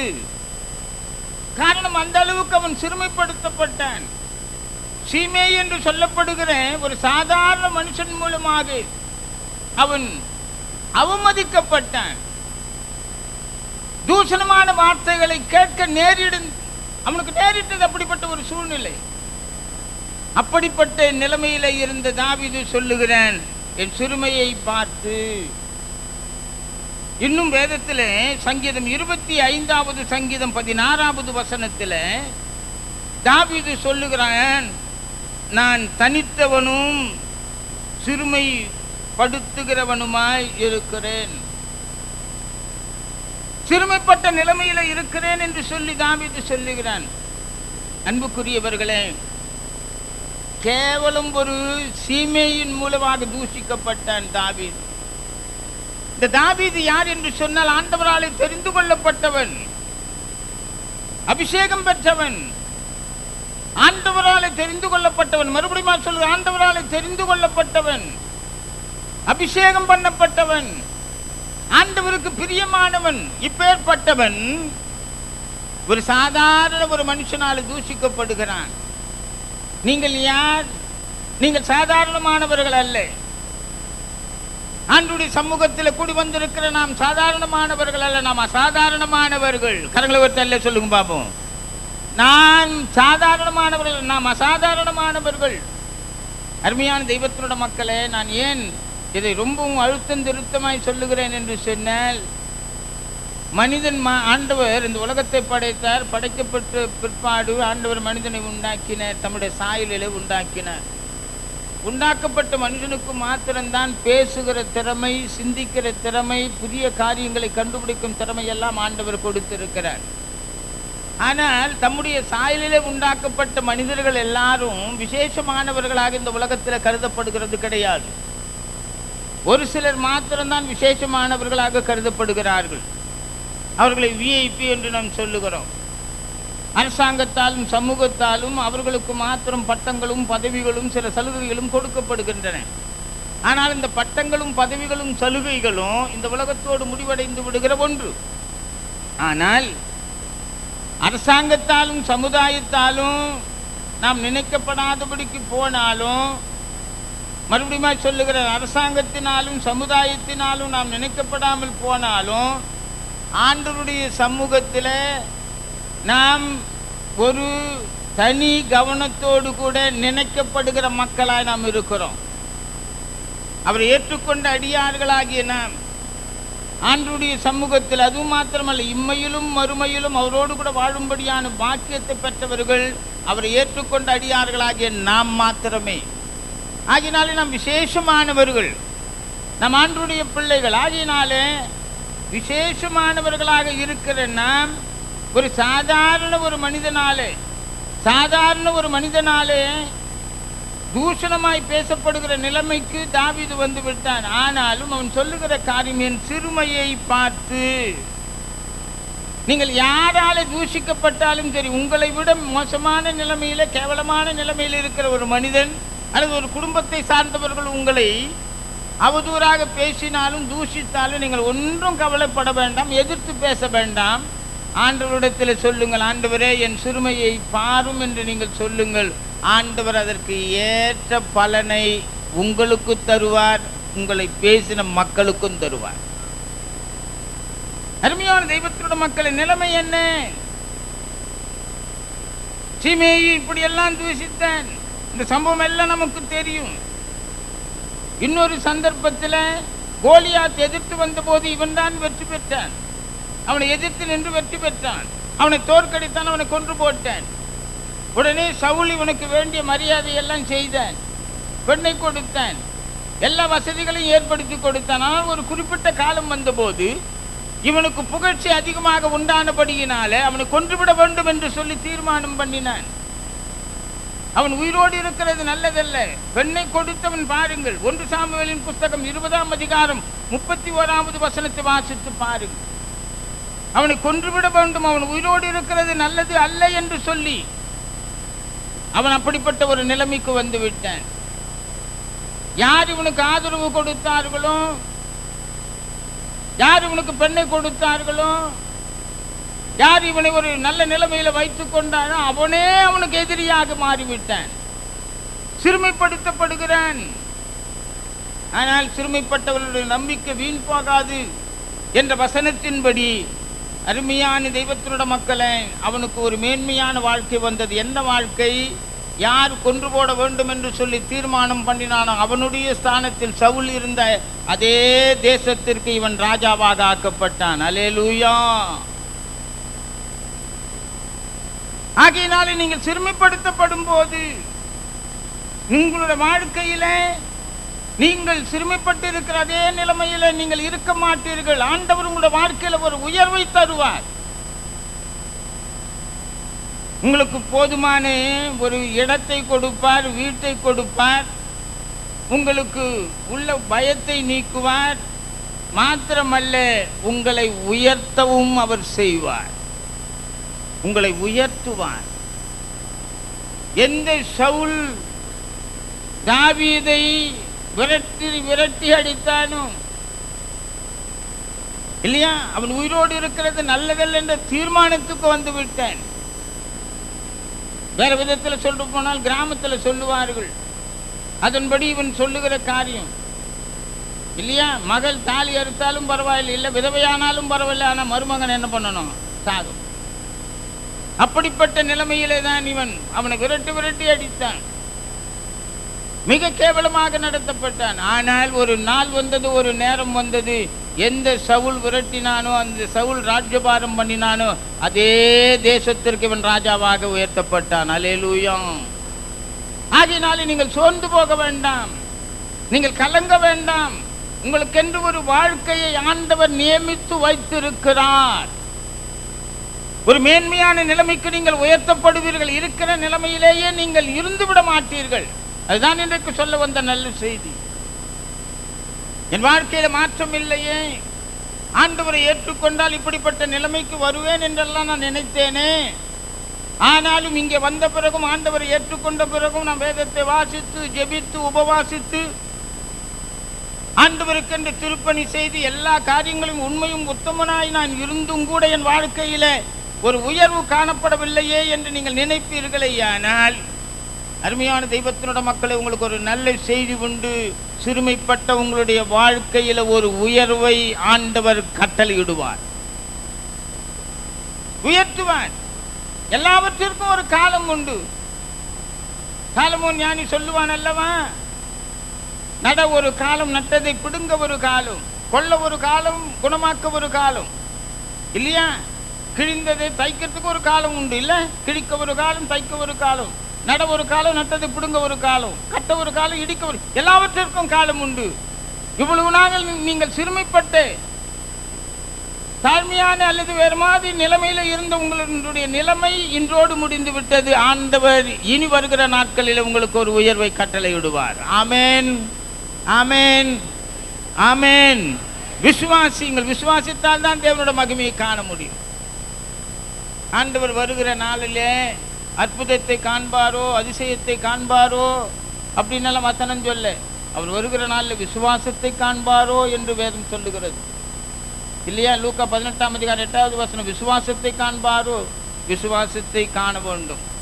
ஆகினாலே நம்முடைய விசுவாசம் கொஞ்சமேனும் குறைந்து விடக்கூடாது. ஆண்டவர் பேரில் வைத்திருக்கிற விசுவாசம். யோபு சொல்லுவான் அல்லவா, இல்லை? யோபு என்ன சொல்லுவான்? என் மீட்பர் உயிரோடு இருக்கிறார். அது ஜெனரல் ஸ்டேட்மெண்ட் அல்லம்மா, அது ஐயா, அது ஜெனரல் ஸ்டேட்மெண்ட் அல்ல. ஆண்டவர் உயிரோடு இருக்கிறார் என்பது எல்லாருக்கும் தெரியும். அவன் சொன்னதனுடைய அர்த்தமே வேற. 7000 ஆடுகள், 3000 ஒட்டகம், 500 ஏர்மாடு, 500 கழுதை, எல்லாவற்றையும் இழந்தான். 10 பிள்ளைகள் செத்து போனார்கள். சரீரத்தில் சுகமில்லை. உச்சிலிருந்து உள்ளங்கால் வரை பருக்களால் பாதிக்கப்பட்டான். இவன் தானோ யோபு என்று அடையாளம் கண்டுகொள்ள முடியாத நிலைமையில அவனுடைய வாழ்க்கை மாறிவிட்டது. அந்த சூழ்நிலையில சொல்லுகிறான், என் மீட்பர் உயிரோடு இருக்கிறார். என் வாழ்க்கையில 7000 ஆடுகள் இழந்தாலும், 3000 ஒட்டகங்கள் இழந்தாலும், 500 ஏர்மாடுகள் இழந்தாலும், 500 கழுதைகள் இழந்தாலும், 10 பிள்ளைகள் செத்து போனாலும், என்னுடைய சரீர சுகம் கெட்டு போனாலும், இன்னும் என் வாழ்க்கையில் ஆண்டவர் உயிரோடு இருக்கிறார். மற்றவனுடைய வாழ்க்கையில இருக்கிறாரோ என்னவோ அது அவனுக்கு தெரியாது. பொதுவாக ஆண்டவர் உயிரோடு இருக்கிறார் என்பது அவனுடைய ஸ்டேட்மெண்ட் அல்ல. என் வாழ்க்கையில் இவை எல்லாவற்றையும் இழந்தாலும் என் வாழ்க்கையில் என் ஆண்டவர் இன்னும் உயிரோடு இருக்கிறார் என்று சொல்லுகிறார். அந்த ஆண்டவர் இன்றைக்கும் மாறி போகவில்லை. தாழ்ந்த நிலைமையில இருக்கிறவங்களோட வாழ்க்கையில ஒரு நாள் வரும், ஒரு நேரம் வரும், ஆண்டவர் உங்களை உயர்த்துவார் என்கிற உங்களுடைய எண்ணம் ஈடேறும், அதன்படி நடக்கும். ஆமென். அருமையான தெய்வத்தோட மக்களே, சிறுமைப்பட்ட உங்கள் நிலைமையை ஆண்டவர் மாற்றுவார். சரி, 1 சாமுவேலின் புஸ்தகம் 1ஆம் அதிகாரம் 11வது வசனத்தை வாசியுங்க. 1 சாமுவேல் 1:11.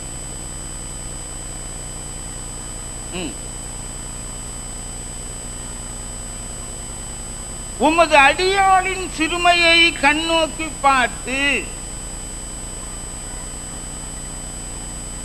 போதும். என்ன இது? யாருடைய வார்த்தை?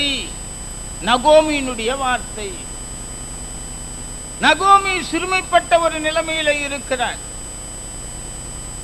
அந்த சிறுமைப்பட்ட நிலைமையில் இருக்கிற நகோமியுடைய வார்த்தைகள் இருந்து, உமது அடியாளின் சிறுமையை கண்ணோக்கி பாரும் ஆண்டவரே. நாமும் கேட்கலாம், ஆண்டவரே என் சிறுமையை நீர் கண்ணோக்கி பாரும். ஆண்டவருடைய சமூகத்தில் ஜெபித்தால் அந்த ஜெபத்திற்கு பதில் கிடைக்காமல் ஒரு நாளும் போகிறது கிடையாது. எல்லா ஜெபத்திற்கும் பதில் உண்டு. ஆமென், அல்லேலூயா. நாம் ஜெபிக்கிற ஜெபத்தை ஆண்டவர் அல்ல தட்டுவதற்கு அவர் அநீதி உள்ள தெய்வம் அல்ல. நாம் ஜெபிக்கிற எல்லா ஜெபத்திற்கும் பதில் உண்டு. ஒன்று உண்டுன்னு சொல்லுவார், இல்லைன்னா இல்லைன்னு சொல்லுவார். இது இப்படி சொன்னா உங்களுக்கு புரியும். ரொம்ப எளிமையா சொல்றேன் பாருங்க. ஒரு மளிகை கடைக்கு போறீங்க, மிளகாய் இருக்குதான்னு கேட்குறீங்க. கடைக்காரர் சொல்றாரு மிளகாய் இருக்குதுங்கிறாரு. அது என்னது? அது அவர் சொல்ற பதில். நாம் கேட்குற மிளகாய் இருக்கிறதா? இருக்கிறது. அது என்னது? பதில். மிளகாய் இருக்கிறதா நம்ம கேட்குறோம். அவர் சொல்கிறாரு இல்லை, இல்லைன்னு சொல்கிறதும் பதில், இருக்குதுன்னு சொல்கிறதும் பதில் தான், இல்லைன்னு சொல்கிறதும் பதில் தான். நாம் கேட்குற காரியங்களுக்கு ஒன்று உண்டுங்கிறாரு, இல்லைன்னா ஆண்டவர் என்ன சொல்கிறாரு, இல்லைங்கிறாரு. இதை இன்னும் கொஞ்சம் வித்தியாசமாக கொஞ்சம் அப்படி யோசிங்க. மளிகை கடையில் போய் மளிகை கடையில் மிளகாய் இருக்குதான்னு கேட்டால் மிளகாய் இன்றைக்கி இல்லைன்னு அர்த்தம், இல்லைன்றாருன்னா இன்றைக்கி இல்லைன்னு அர்த்தம். மறுநாள் போய் கேட்குறீங்க, மறுநாள் போய் கேட்கும்போதும் கடைக்காரர் சொல்கிறாரு மிளகாய் இல்லைங்கிறாரு. மூணாவது நாள் போய் கேட்குறீங்க மிளகாய் இல்லைங்கிறாரு. இப்படியே இல்லைன்னு சொல்கிறது அது மளிகை கடை இல்லை இல்லையா? ஒரு வாரம் ஒரு வேளை சொல்லலாம், ஏன்னா ஏதாச்சும் ஸ்ட்ரைக் இருக்கலாம். இப்போ ஸ்ட்ரைக் இங்கே இந்த தகராறுலாம் நடந்த தண்ணி பிரச்சனை இருக்குது இல்லையா? அதனால் லாரிங்கெல்லாம் அங்கங்கே வழியில். நான் புரியலையே உங்களுக்கு, பேப்பருக்கு பேர் பார்க்குறதே இல்லையா? டிவி பார்த்தா உங்களுக்கு புரியும், நீங்கள் டிவியெல்லாம் பார்க்க மாட்டீங்க. டிவி பார்க்குறீங்க நீங்கள்? பார்க்குறீங்க? பார்க்க மாட்டிங்களே, பார்க்குறீங்களா? உண்மையை சொல்கிறாரு பாருங்க ஐயா. ஒரு சிலர் அப்படியே நடிப்பாங்க, அப்படியே ஒன்றுமே தெரியாத மாதிரி. அப்படியெல்லாம் இருக்கக்கூடாது, உள்ளது உள்ளபடி சொல்லிட்டு போங்க, சரியா? என்ன சொல்கிறீங்க? பார்க்குறீங்க, ரைட், கர்த்தர் உங்களை ஆசீர்வதிப்பார்ங்கிறாங்க. ஒரு சிலர் பார்க்குறோன்னு சொல்கிறதா பார்க்கலன்னு சொல்லுங்கிறாங்க, ஒன்றும் புரியுறதில்லை. ஏற்கனவே உங்களுக்கு நம்ம 1000 முறை சொல்லியிருப்பேன். நான் தென்தாமரை குளத்துக்கு ஒரு தடவை கன்வென்ஷனுக்கு போயிருந்தேன், ஒரு 25-30 வருஷத்துக்கு முன்னாடி. அது பகலில் ஒரு கூட்டம் ஒன்று வச்சுருந்தாங்க. அந்த கூட்டத்தில் எடுத்துக்கின அந்த கீவேர்டு என்னென்ன, பிரசங்கத்துக்கான வாக்கியம் என்னென்னா, கர்த்தருடைய நாமம் பலத்த துருகம், நீதிமான் அதற்குள் ஓடி அங்கே சுகமாக இருப்பான். கர்த்தருடைய நாமம் பலத்த துருகம். திடீர்னு ஞாபகம் வந்துடுச்சு எனக்கு, பகல் நேரம் கூட்டம் தானே, அதனால் சரி துருகம்னா என்னன்னு கேட்டேன் அவங்கள. சாயந்தரம் பிரசங்கன்னா, சாயந்தரம் கூட்டத்தில் என்ன கன்வென்ஷன்னா நம்ம பாட்டுக்கு பேசிட்டு போயிடலாம், கேள்வியெல்லாம் கேட்டுன்னு இருக்க முடியாது. பகல் கூட்டம் தானே, அதனால சரின்ட்டு கர்த்தருடைய நாமம் பலத்த துருகம், துருகம்னா என்னன்னு கேட்டேன். அவங்க ஒரு பதில் சொன்னாங்க. அந்த பதில் ஒரு பக்கம் இருக்கட்டும், நீங்கள் என்னன்னு சொல்கிறீங்க துருகம்னா? என்ன அமைதியாகிறீங்க? எத்தனை தடவை சொல்லியிருப்பேன் தெரியுமா உங்களுக்கு? அவங்க சொன்னாங்க, அவங்க சொல்கிறத சொல்கிறேன். சரி, துருகம்னா என்னன்னு கேட்டேன். பிரசங்கம் பண்ணும்போது திடீர்னு ஞாபகம் வந்து கேட்டேன், துருகம்னா என்னன்னு கேட்டேன். அவங்க சொன்னாங்க அதிரசம் சுடுற கடாய் அப்படின்னாங்க. என்னது என்னது துருகம்னா என்ன? கர்த்தருடைய நாமம் பலத்த துருகம் ஒன்றுமே. அதுக்கு அதை சொன்னாங்க அதிரசம் சொன்ன. நான் மறுபடியும் சொன்னேன் சத்தமா, கர்த்தருடைய நாமம் பலத்த துருகம்.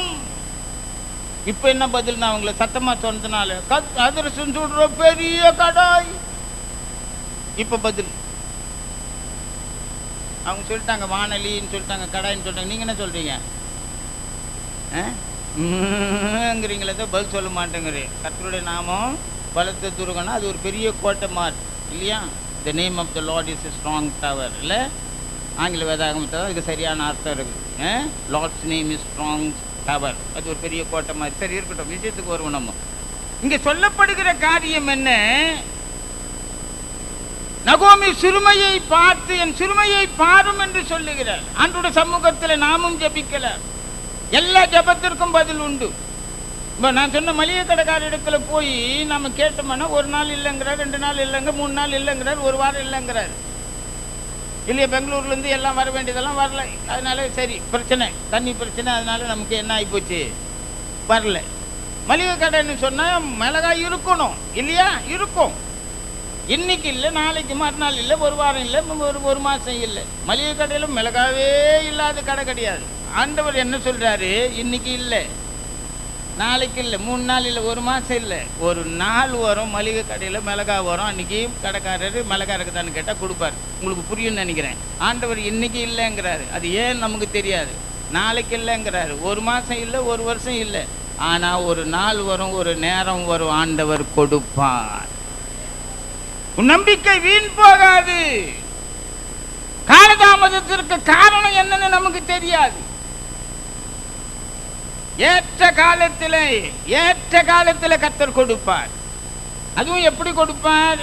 நீ இப்படி இருந்தா போதும் நினைச்சுன்னு இருந்தல்ல, இப்படி இருந்தா போதும், இந்த நிலைமையில இருந்தா போதும், இவ்வளவு பணம் இருந்தா போதும் அப்படின்னு நீ நினைக்கிறீங்களா? அது இல்லை. அதை விட நீ எண்ணுகிறதற்கும் நினைக்கிறதற்கும் மேலாய் கர்த்தர் கொடுப்பார். ஒரு பிரசங்கியார் இடத்துல போய் ஒரு தம்பதியர், ஒரு புருஷன் மனைவி கல்யாணம் ஆகி ஒரு 5-6 வருஷம் ஆச்சு. 5-6 வருஷம் ஆச்சு. அவங்களுக்கு புத்திர சுவிகாரம் இல்லை, பிள்ளை இல்லை. அதனால பல இடங்கள்ல போய் மருத்துவமனையில் எல்லா இடங்களும் அநேக பெரிய பெரிய டாக்டர் எல்லாம் சந்திச்சு எவ்வளோ வைத்தியம் எல்லாம் பண்ணியிருக்கிறாங்க. ஆனால் அவங்களுக்கு பிள்ளை பேர் இல்லை. கடைசியாக ஒரு ஏழை பிரசங்கியாரை பார்த்துருக்குறாங்க. வழியில் கிறிஸ்துவ மனுஷனும் தெரிஞ்சு போச்சு, அவங்களுக்கு ஒரு பாஸ்டர்னு தெரிஞ்சு போச்சு. உடனே அவரை பார்த்து, ஐயா இந்த மாதிரி எங்கள் வீட்டுக்கு வந்து ஒரு ஜெபம் பண்ணிட்டு போங்களே, எதேச்சியாக தான் ஒரு ஜெபம் பண்ணிட்டு போங்க அப்படின்னு சொல்லி கூப்பிட்டுருக்குறாங்க. அந்த ஏழை பிரசங்கியார் அந்த போதகர் வீட்டுக்கு போயிருக்கிறாரு. அவங்களுடைய கஷ்டத்தை சொல்லியிருக்கிறாங்க. ஐயா எங்களுக்கு இன்னும் ஒரு பிள்ளை இல்லை, கல்யாணம் 5-6 வருஷம் ஆச்சு, ஒரு ஜெபம் பண்ணிட்டு போங்கன்னு இருக்கிறாங்க. அவர் ஜெபம் பண்ணிட்டு தீர்க்க தரிசனம் போல ஒரு வார்த்தை சொல்லியிருக்கிறார். அடுத்த வருஷம் ஒருவேளை உங்களை நான் சந்திக்க கூடுமானால் இந்த நாளில், இதே ஒரு வருஷம் கழிஞ்சு இந்த நாளில் உங்களுக்கென்று ஒரு பிள்ளை பிறக்கும். அதுவும் ஒரு பிள்ளை இல்லை, அது 2 பிள்ளையாக இருக்கும் அப்படின்னு சொல்லியிருக்கிறார். தீர்க்க தரிசனமாக சொல்லிட்டு ஜெபம் பண்ணிட்டு போயிட்டார். பிற்பாடு அதே ஒரு குறிப்பிட்ட நாள் வந்தபோது இந்த அம்மா கர்ப்பம் தரித்து பிள்ளை பெற்று இருக்கிறாங்க. பிள்ளை பெற்றதுக்கப்புறம் உடனே அந்த பிரசங்கியாருக்கு ஃபோன் பண்ணி, அந்த போதகருக்கு ஃபோன் பண்ணியிருக்கிறாங்க. இந்த ஏழை போதகருக்கு ஃபோன் பண்ணியிருக்கிறாங்க. என்ன ஃபோன் பண்ணியிருக்கிறாங்க? ஐயா நீங்கள் சொன்ன தீர்க்க தரிசனம் பொய்யா போச்சு. என்ன ஆச்சு? கதை தானே சொல்லிட்டு இருக்கிறேன். நீங்கள் சொன்ன தீர்க்க தரிசனம் பொய்யா போச்சு. 2 பிள்ளை பிறக்கு, நீங்கள் 2 பிள்ளை பிறக்கல, 3 பிள்ளை பிறந்திருக்குது. கரங்களை ஒருத்தர் இல்லை சொல்லுங்க. நீங்கள் சொன்னது 2 பிள்ளைன்னு சொன்னீங்க, 2 பிள்ளை பிறக்கல. எத்தனை பிள்ளை பிறந்திருக்குது? 3 பிள்ளை பிறந்திருக்குது. 2 ஆண் பிள்ளை, ஒரு பெண் பிள்ளை பிறந்திருக்குது. நீங்கள் எண்ணுகிறதற்கும் நினைக்கிறதற்கும் மேலாய் கர்த்தர் காரியங்களை செய்வார். உன் சிறுமைப்பட்ட நிலைமையில இருந்து நீங்கள் இப்படி இருந்தால் போதும் என்று நினைக்கிறீர்கள், அதை விட மேலாய், ஒருபடி மேலாய் செய்யக்கூடியவரே நாம் ஆராதிக்கிற வழிபடுகிற ஆண்டவர். அதனால் நீ சோர்ந்து போக வேண்டாம். நகோமி சொன்னாள், நான் கணவனோடு கூட போனேன், பிள்ளைகளோடு கூட போனேன். மோவாப் தேசத்தில் கணவன் இறந்து போனான், பிள்ளைகள் இறந்து போனார்கள். எது பசுமையாயிருக்கும் என்று நினைத்தேனோ, எது சுபிட்சமாயிருக்கும் என்று நினைத்தேனோ, இப்பொழுது அந்த பட்டணத்தை பார்த்தால், அந்த தேசத்தை பார்த்தால் வெறும் கல்லறை தான் எனக்கு தெரிகிறது. என் கணவனுடைய கல்லறை, என் பிள்ளைகளுடைய கல்லறை தான் தெரிகிறது. என் வாழ்க்கை கசந்து போய்விட்டது, என் சிறுமையை பாரும் என்று சொல்லி ஒருவேளை ஆண்டவருடைய சமூகத்தில் இந்த நிலைமையிலே ஒருவேளை நீங்கள் இருப்பீர்களே, ஆனால் உங்களுக்கு சொல்லுகிற நல்ல செய்தி, அவளுடைய சிறுமையை பார்த்து பிற்பாடு சந்தோஷப்படும்படியான நிலைமைக்கு கர்த்தர் மாற்றி அந்த கடைசி 4ஆம் அதிகாரத்தை நீங்கள் வீட்டில் போய் வாசித்து பாருங்கள், ரூத்துடைய புத்தகம். அப்படி நிலைமையிலே, அப்படிப்பட்ட நிலைமையில இருந்து, துக்கத்திலிருந்து சந்தோஷத்தை கொடுக்கக்கூடிய நிலைமையில நகோமிக்கு ஆண்டவர் செய்யக்கூடுமானால் நமக்கும் செய்வார் என்பதை இன்றைக்கு சொல்ல வந்த நல்ல செய்தி. ஆக அருமையான தெய்வத்தினுடைய மக்களை, உங்களுடைய சிறுமையை நீக்கி உங்களுக்கு சந்தோஷத்தை கொடுப்பார். சரி, கடைசியா ஒரே ஒரு காரியத்தை சொன்னதையெல்லாம் நினைவுபடுத்தும்படியா நான் விரும்புகிறேன்.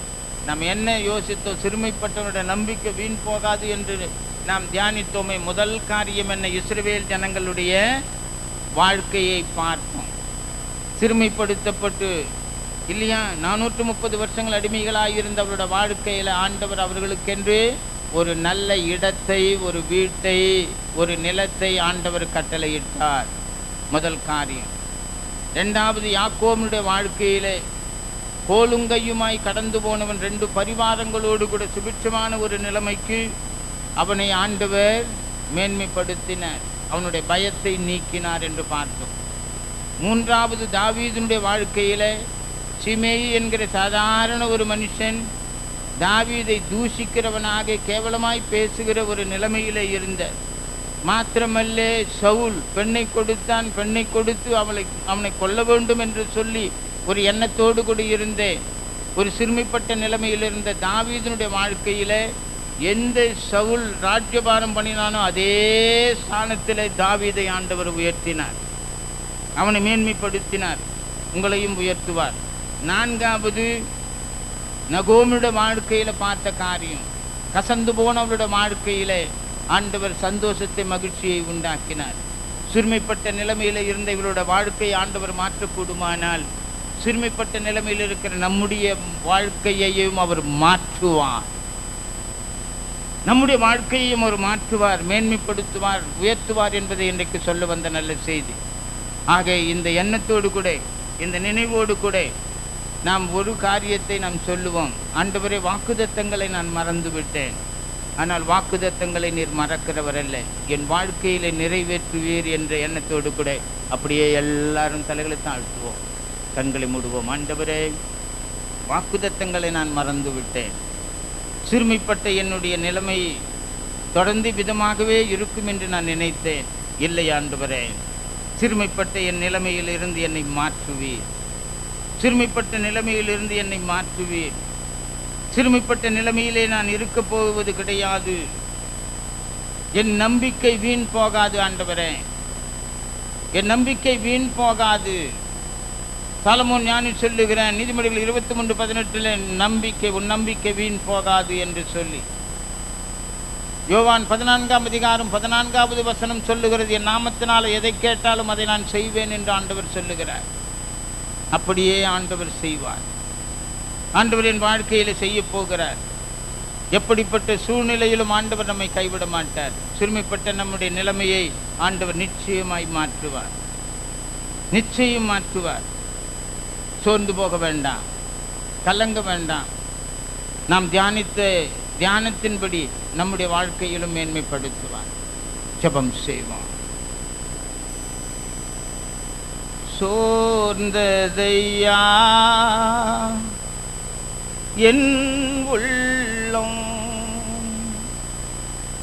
துவண்டதையா என் நெஞ்சும், சோர்ந்ததையா என் உள்ளம், துவண்டதையா என் நெஞ்சம், போகின்ற பயணம் தூரம், புயல் வீசுதே தடுமாறுதே என் படகு, புயல் வீசுதே தடுமாறுதே என் படகு, தடுமாறுதே என் படகு, தடுமாறுதே என் படகு, சோர்ந்ததையா என் உள்ளம், துவண்டதையா என் நெஞ்சும், எப்பக்கம் போனாலும்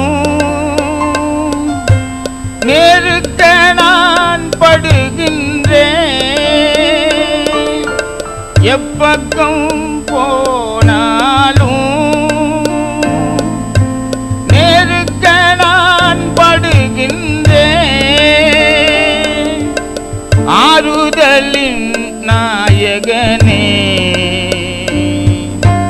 தாங்குமையா கிருபையா, ஆறுதலின் நாயகனே தாங்குமையா கிருபையா,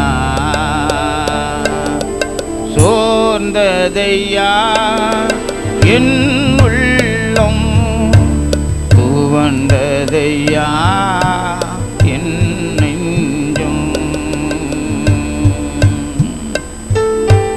தத்தளிக்கும் என் படகை தாங்கி நடத்தும் ஐயா, தத்தளிக்கும் என் படகை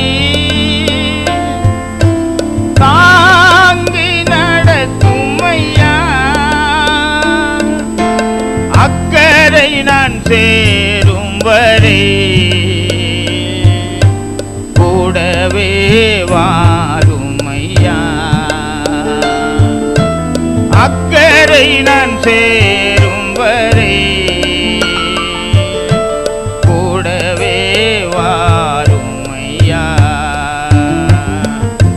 சோர்ந்ததையா என் உள்ளம், துவண்டதையா நெஞ்சம். சோர்ந்ததையா என் உள்ளம், துவண்டதையா என் நெஞ்சம். சமூகம் முன் சென்றார், தடையின்றி சென்றிடுவேன். சமூகம் முன் சென்றார், தடையின்றி சென்றிடுவேன். கோணலானவைகளெல்லாம் நீர் செவ்வையாக மாற்றிடுவீர். கோணலானவைகளெல்லாம் நீர் செவ்வையாக மாற்றிடுவீர். சோர்ந்ததையா என் உள்ளம், துவண்டதையா என் நெஞ்சம். சோர்ந்ததையா என் உள்ளம், துவண்டதையா என் நெஞ்சம்.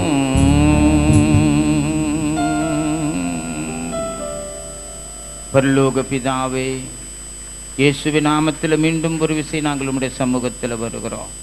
நாங்கள் தியானித்த வசனங்களை எங்கள் வாழ்க்கையிலே நாங்கள் அபியாசப்படுத்த உதவி செய்யும். சிறுமைப்பட்ட நாங்கள் அதே நிலைமையில் இருக்கப் போவதில்லை ஆண்டவரே. சிறுமைப்பட்ட நிலைமையில் இருக்கிற எங்களுடைய நம்பிக்கை வீணாய் போக போகிறது கிடையாது. என்னோட வாழ்க்கையை மாற்றுவீர். நீர் மாற்றப் போவதற்காய் உமக்கு ஸ்தோத்திரம் ஆண்டவரே, உமக்கு ஸ்தோத்திரம். இயேசுவின் மூலம் ஜெபம் கேளும் நல்ல பிதாவே, ஆமென்.